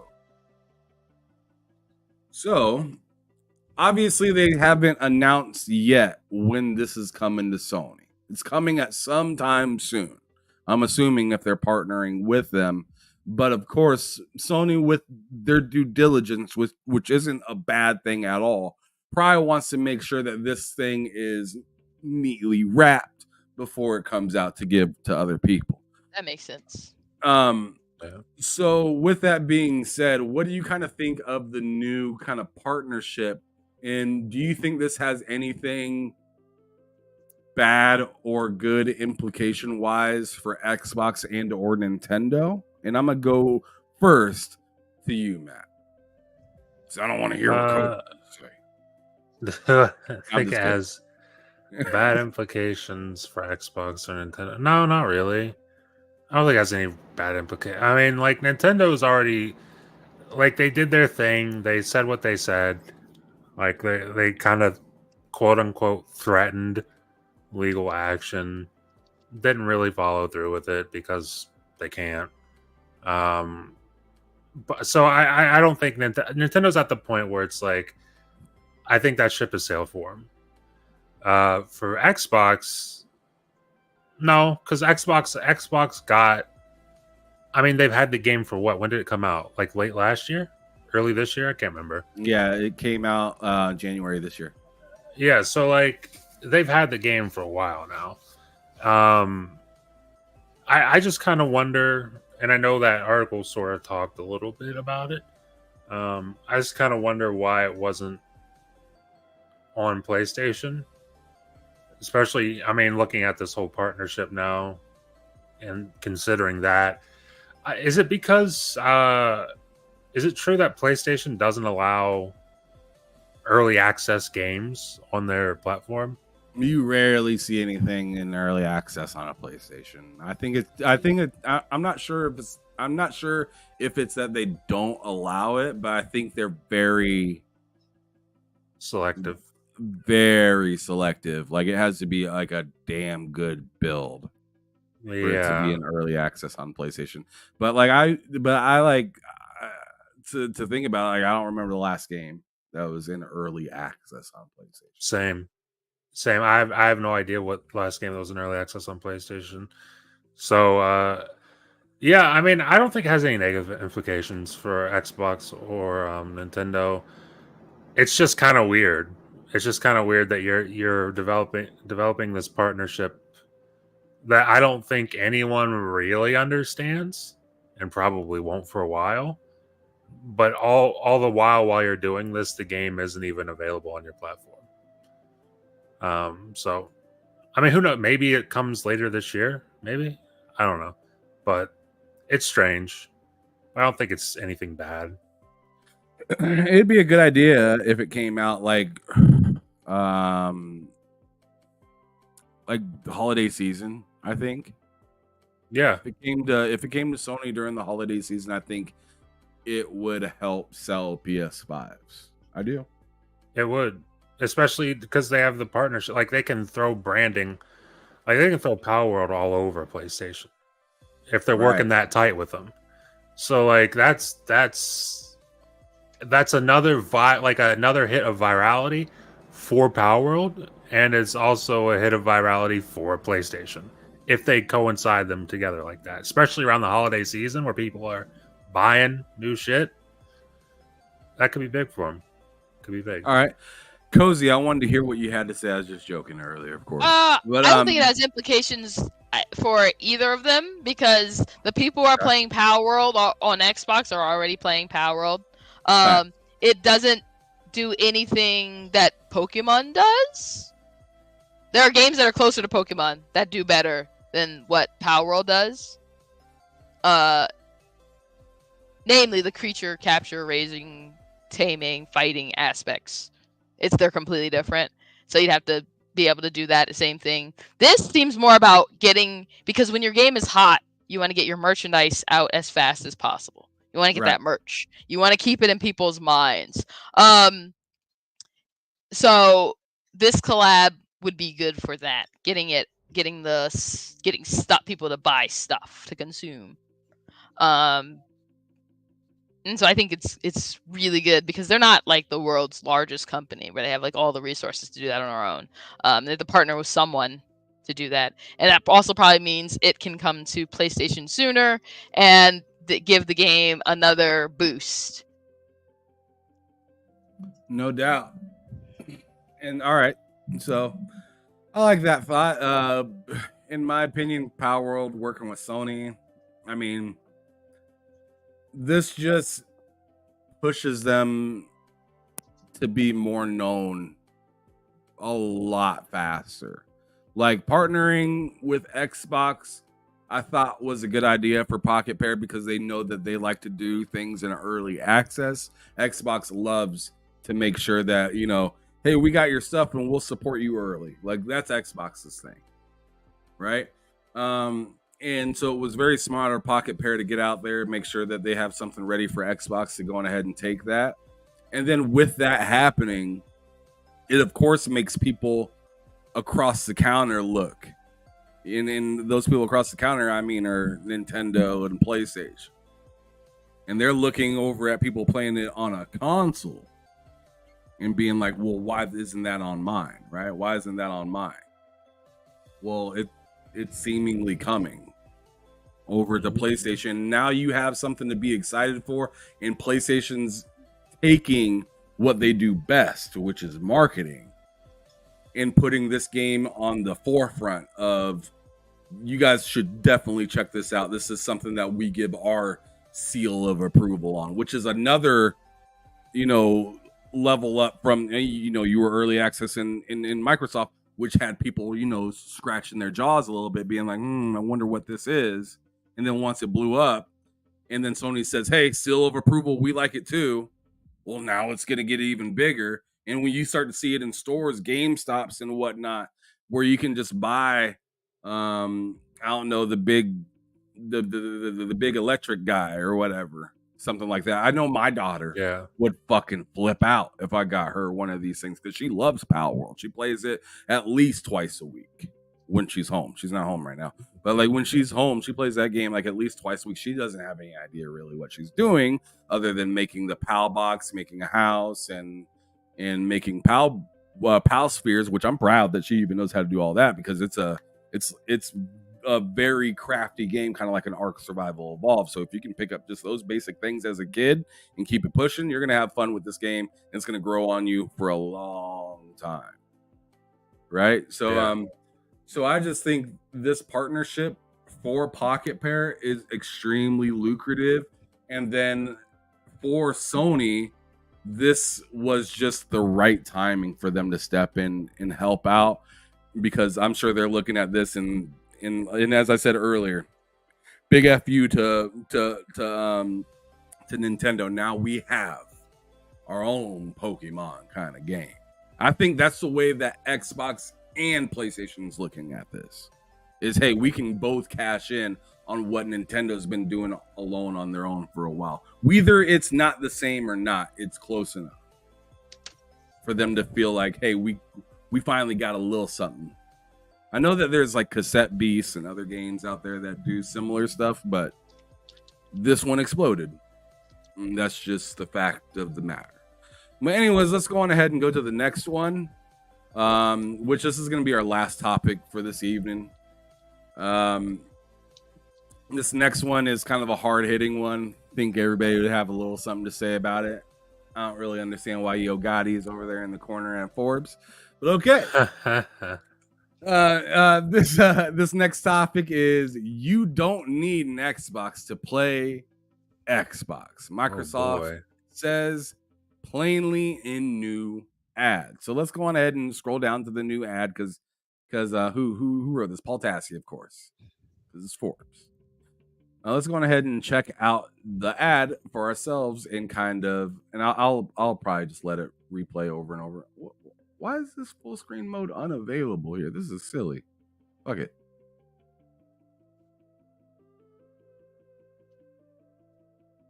Loop. Cool.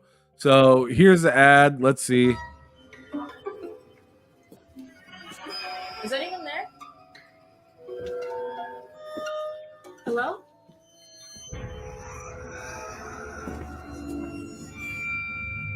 No Drawn TJ, no Pony Loke today. He's sick. Halo, great game. His throat is very Somebody hoarse who right wants now. to play Xbox. But don't you need an Xbox for that? You don't need an Xbox to play Xbox. No, I think you have the wrong number. I'm gonna go. Is this commercial? This is wild. I've never seen this. I told you I don't have an Xbox. I just want to know, what's your favorite video game? All right, time out real quick. Like, what's happening in I've never this? seen this commercial before. What? That's what this commercial is? I would have watched it if it was this interesting. Oh, this is wild. Like, this I'm is like engrossed. Xbox saying, hey, we're predators. That's kind of what this sounds. No, this is. I like feel it. Xbox I like is just it. opening up and saying, hey, y'all, we predators out here. I We like are it. in your house. We have broke your mainframe. I We're like in your it. house right now. Uh, I like it. I like it. This is great. I didn't realize that. I would have watched this commercial if I knew that's what this. I've seen the previews for this commercial, but I never actually looked at the commercial. And if I'd known it was like this, I would have watched it a lot sooner. Yo, yeah, this is nuts. I like have to it. run it back. We're starting all the fuck over here. It's And great. Absolutely. I might have to watch this a second time through completely because this ad is fucking creepy. And I'm not sure. I mean, I know Cozy likes it, but she's like a fucking freak of nature. Yeah. I'm not sure if I like this. This is I don't like it. I don't like like it. I like this commercial. I'm not sure if I like it because here's the thing. This I think is really good marketing. To be honest, this is really good marketing. If I'm being real, but at the same time, it's like kind of telling people you don't like me, but we're gonna force you to like me. That's kind of the feel I get when I hear this. It's like you don't really fuck with me, but I'm still in your house. But I'm gonna make sure you do. Let's run it. This shit is wild. It is. All these. God. All right, let's go. Is anyone there? Hello?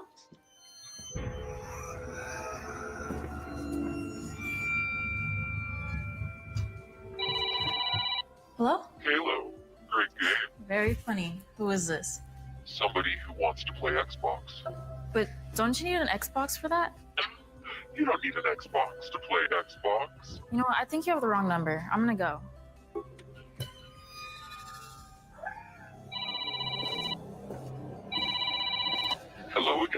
I told you I don't have an Xbox. I just want to know, what's your favorite video game? Look, I'm not playing around. What kind of game is this? Game. It's not a game.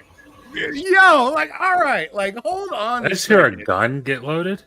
No, she locked her door. Yo. Oh like, my god. I'm gonna keep you away from the Xbox. She's trying to get away. This is insane marketing. You're trying to attract people by saying that you're scaring them into loving your platform. How hilarious would it be if Phil Spencer kicked in her door? It's just Phil. It's Phil just there. A silhouette of Phil in the door. Phil there in a tank top. A tank top and some jeans. You ready to play Xbox? Yeah, they play Crack a Bottle in the background with Eminem. Oh, man. Hundreds of Xbox games now playable Turn on on the the I'm TV. not playing around. What kind of game is this? game. It's not a game. It's hundreds of Xbox games now playable on Amazon Fire TV Stick. What a weird transition. Yeah, that the tone shifted in this so hard. And I don't know. Look, listen to the transition. Like, it goes as somber and as nerve-wracking as possible. Hundreds of Xbox games now playable on Amazon Fire TV Stick. Like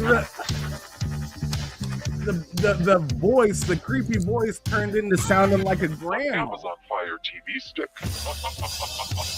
Yeah.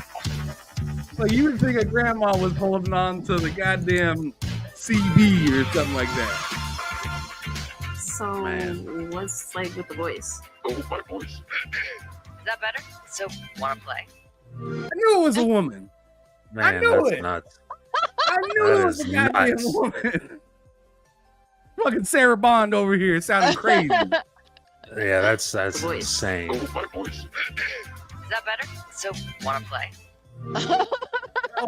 Oh my god.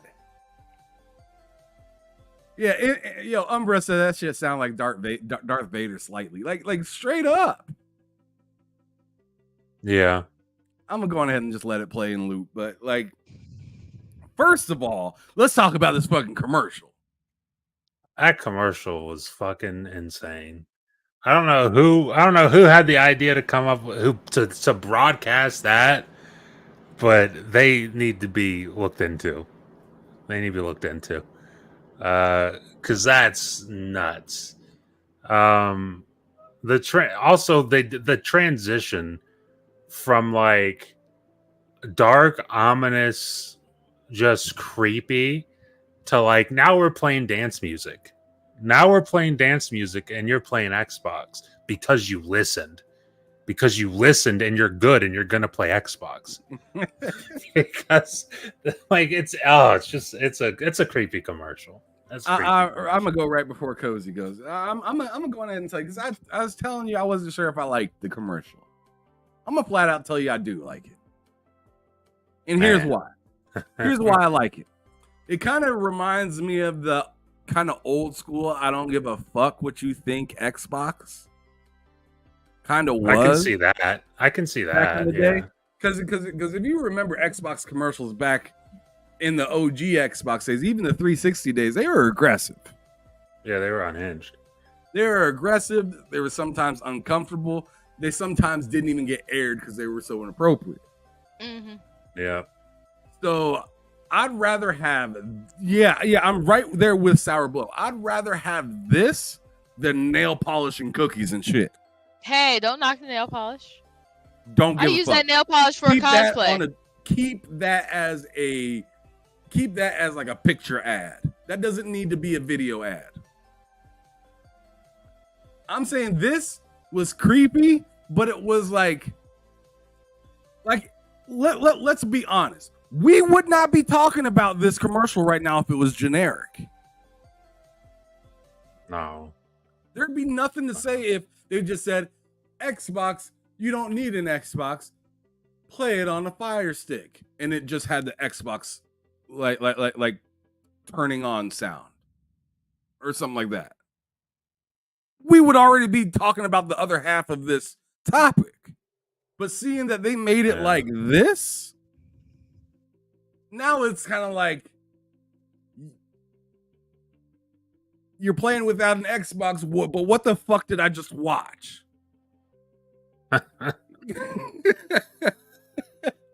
Yeah.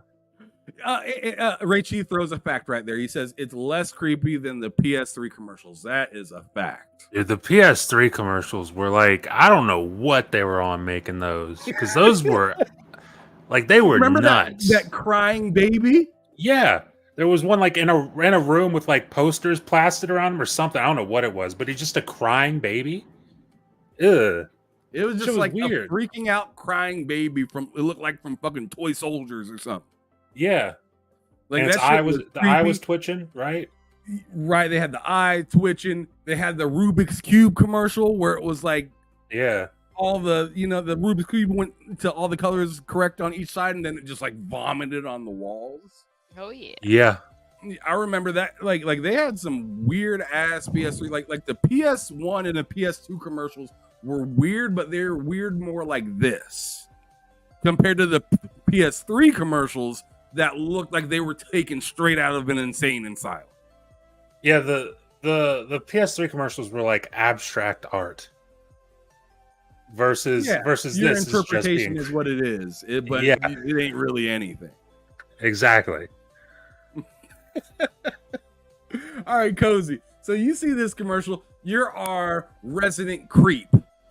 Go on ahead and tell us what you. really Why do think you so? smile bigger when I say shit like that? I expect to see a frown. I expect somebody in the chat to be like, "Yo, hey, don't be talking to our I African honestly don't think princess I'm like quite that," creepy or something enough to like where that. I need to But be I creepy. call you a fucking freak of nature, and you get you see that little shine in the corner of your smile when I say something like that, and it shouldn't be there.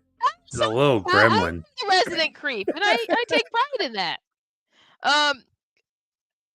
I enjoyed this commercial because and I think the problem is consistency with the marketing. Like they can have this commercial and then they leave it alone for ages. They don't even bring it up again. There's still people who don't know you don't need an Xbox to play Xbox games. I've told a lot of people, "Oh, you don't even need an Xbox to play that game," and they're like, "Oh, what?" And I'm like, "Yeah." And then they come back to me later like, "Yo, I tried cloud gaming. It works amazing." And then they like ask like, "What if I unsubscribe?" I'm like, "Oh, your saves will still be there." And they're like, "What?" So I don't even have to like for how long? I'm like, "They just keep your saves." Right? And then you tell them to get a console and buy that game, and then they don't have to fucking worry about shit. Yeah. Most of the people I know would never get a console at all. But you see what I'm saying, though. Yeah. But yeah, and so it's like this is the kind of what you call it advertise. They need this. They need honestly, they could make this an entire series of commercials. They Different people need to. on different devices being like, you don't need an Xbox to play Xbox games on just various devices. Someone on a computer, just you don't need an Xbox to play. Same sort of creepy, Scream vibes. You don't need an Xbox. Like, could you imagine if they made it into like a series of commercials? I'd love that. I'd love that because it would kind of make more things run together instead of things seeming so compartmentalized, right? Mm-hmm. Like, let's give this kind of united front kind of feeling instead of this. And to be honest, Xbox marketing for like the last like 7-8 years, in my opinion, has been too soft. And what I mean by too soft is, I mean, like, they're too like, come have fun, you guys. This is a good time. We promise you're gonna have fun. Come on over here. Instead, and it's like a weird. It's weird. It's almost like somebody asking you if you want some candy out of their goddamn van. Yeah. Like it's like, what the fuck are y'all doing, Xbox? Like, I don't want to get into your van. I'm all set. Yeah, But, and like, I mean, with the fun commercial stuff like this, although this is still kind of a little creepy vanish, kind of, right? Yeah. You're saying fuck that. We already see that you look at us like this, and doubling down on it and saying, all right, well, you said fuck us, so we're kind of saying fuck you right back. you could literally have that person on the phone have their own commercial where they're playing on the phone, where they have the same experience, and it's just the phone. And you just keep on doing it. Sour Blow said they don't all need to be creepy. I disagree. I disagree. I'm with Cozy on this one, fam. I think they all need to be weird and creepy like this because that is what this generation enjoys. Let's be real. This generation doesn't want you to give here's a friendly email and would you like to try? Like they don't want any of that. They want specific direction. They want direct. They want you to say, go there, do this. I want a lady working in the office late at night, and she's like on her phone watching something, and then she gets a creepy phone call that's like, you don't need an Xbox to play Xbox games. See, I'm rocking with Sanctus right here. Sanctus Temple came in Sing! the chat. He said, keep the creepy. I am 100% with Sanctus on that one. Keep the creepy. Because like I said, that's this generation. Xbox needs to quit marketing the motherfuckers in the 50s. Yes, exactly.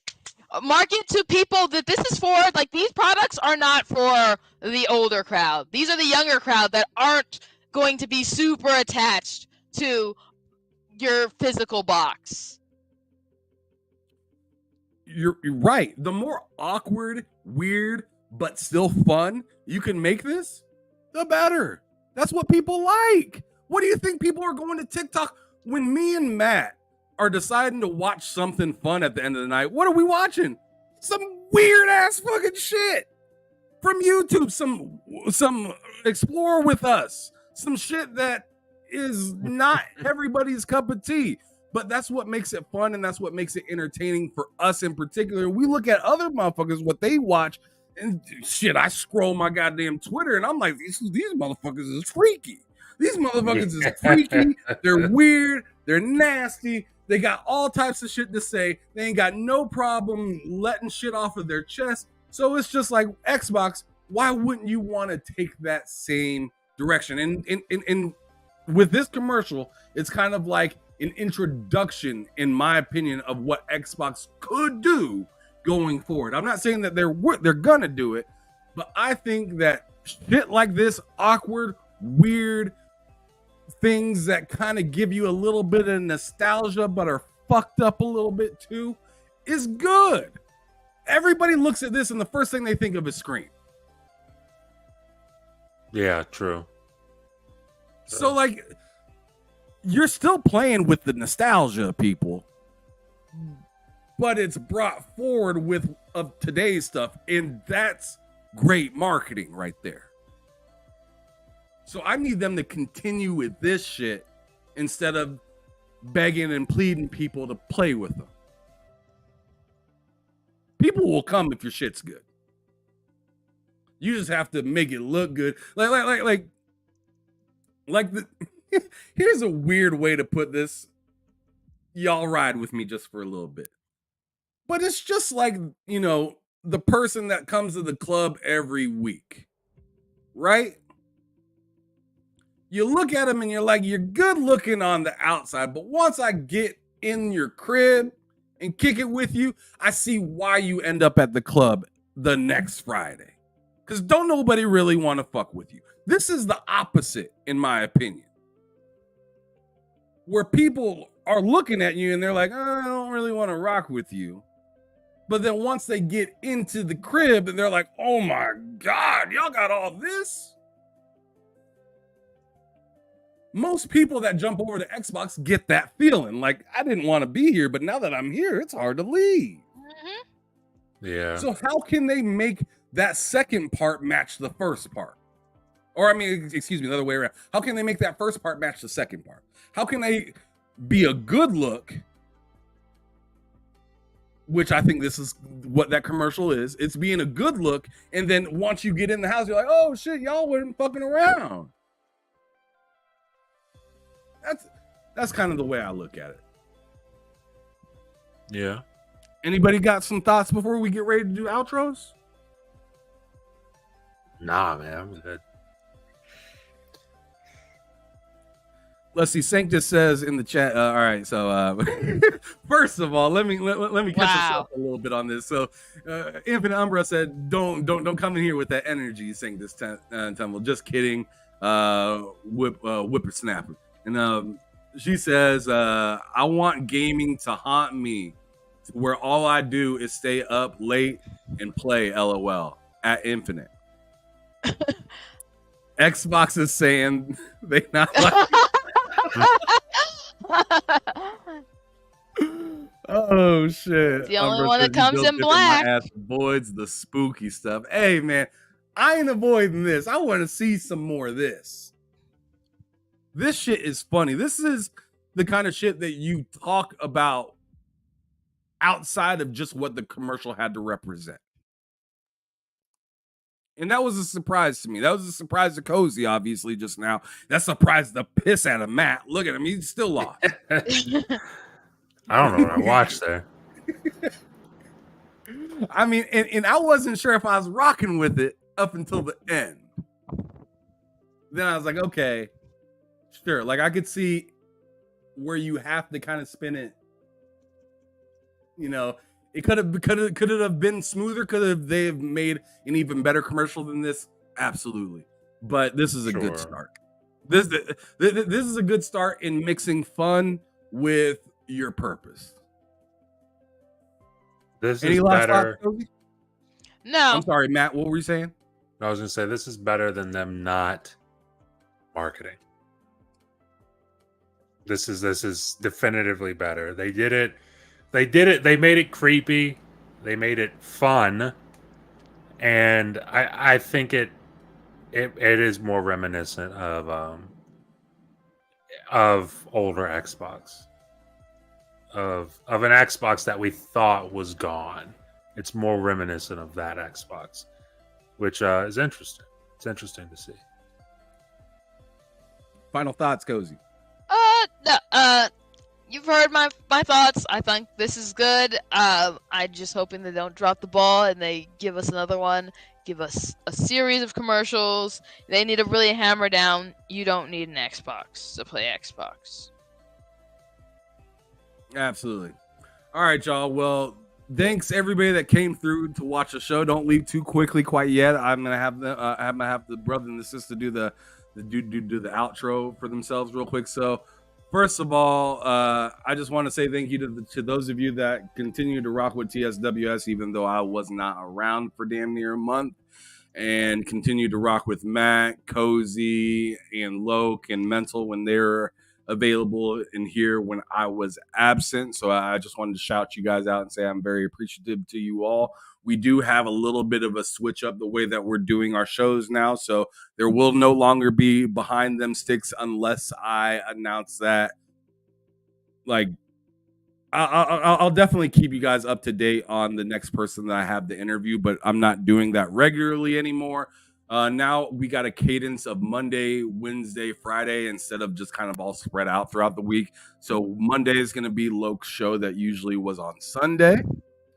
Our Tuesday show is now moving to Wednesday, and then we're still doing the same thing with BullSittin every Friday. So Monday, Wednesday, Friday. Monday is going to be the new show that we're coming out with called Everything But Gaming, where we just talk about all sorts of wild shit. So definitely expect to hear about Kendrick and Drake probably on Monday. Expect to hear about, some of the wild shit that's been going on with with politics. And it's just going to be a fun show where we just talk about what's going on. We don't really need to have our stances, but we're definitely gonna be just talking about what's generally going on in the world.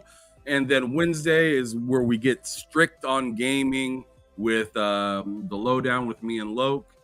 And then, of course, on Friday is going to be more gaming only, just with a larger panel. So I'm hoping that structure sticks around and is more comfortable. And then, of course, if you don't know, on Wednesdays, I'm also on Matt's channel for the 2-Player Podcast as well.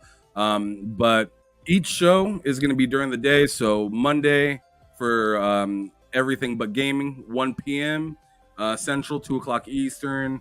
The lowdown, 1 p.m., 2 o'clock Eastern. And then, of course, this show, as usual, 3 o'clock Central, 4 o'clock Eastern for BullSittin.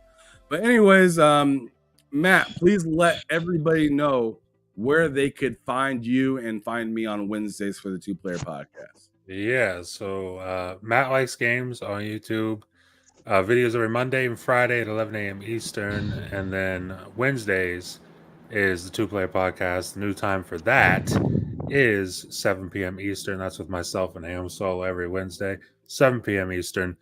And then Mondays, 8 p.m. Eastern, the L3R3 Podcast with myself, Hard Days Mike, and it's me, Twan. And yeah, you also find me here Fridays, 4 p.m. Eastern for the show with these amazing people.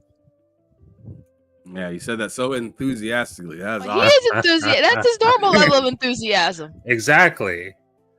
I'm very monotone. You are. But anyways, Cozy, where can they find you? Where can they find your saucy ass? Okay, on Thursdays, Nasty motherfucker. 4GQ TV. Around 6, I think. On Fridays, you can find me here, bull-sitting with you guys, and then afterward, getting wasted with Wise. And on Sundays, I do Majestic Mayhem at 9 p.m. Eastern. And you can find me elsewhere, wherever you find Cozy Belugas. Still mustering up the courage to start Elden Ring. Do it. Don't feel pressured. Take all the I'm time. going. I've literally not been playing games until I start Elden Ring, and I have a 10-hour commitment before I can play another game, not including character creation. Well, now you sounding like a bitch. I ain't gonna lie.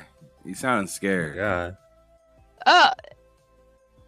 I've also just been very busy with school stuff, so I haven't really. Okay, so all right. Well, when you put "I've been doing school stuff," that sounds fine. Normally, but you my saying I'm waiting to play video games until I play Elden Ring, and I don't want to play no games. No, it's sort of like basically I have very little time, so I have been like, okay, I can either donate my time to Elden Ring that I normally squeeze in for gaming, or I can just not play and use that extra time to be extra productive. I've been choosing the extra productivity right now. Good for you. Real shit. Good for you. Same with the schooling thing that you got in the background. It's not easy doing school, especially like after you're 25. It's kind of hard to turn back and want to go back to school. But good for you for doing the damn thing, especially doing it with knowing what you want out of it. I think that's probably the most important part. Fun fact, I'm actually kind of cheating. Not really. I picked the languages that I already knew, so I'm doing basically stuff that I already know. There you go. There you go. So you're just gonna look like a smart person, but you're really just average as shit. Got it. You gotta game the system. Game the system. Well, it was wonderful being here with you and with you, Matt and Cozy. It was a good show. Thank you to everybody that showed up. If you haven't hit the like button for today's show, please do that before you leave. I'd appreciate it a lot. And keep your. Oh my God, what is wrong? I don't know. I was imitating hitting the like button. All right. I mean, if people are hitting the like button like that, I think they need to relax. They don't need to hit it. But anyways, it's been a pleasure, you guys. Y'all remain tuned in for our next episode coming up on Monday. It was a great time seeing everybody again. But as your boy Ham Solo says, I guess I can't say that anymore because you we're not can. only just talking about gaming anymore. So Fuck it. Have a good Keep it rest of the weekend, entertaining y'all. and moving. Keep it entertaining or keep it moving. Oh yeah, keep it entertaining or keep it moving. Whatever. That sounds like shit. There you go. Peace out.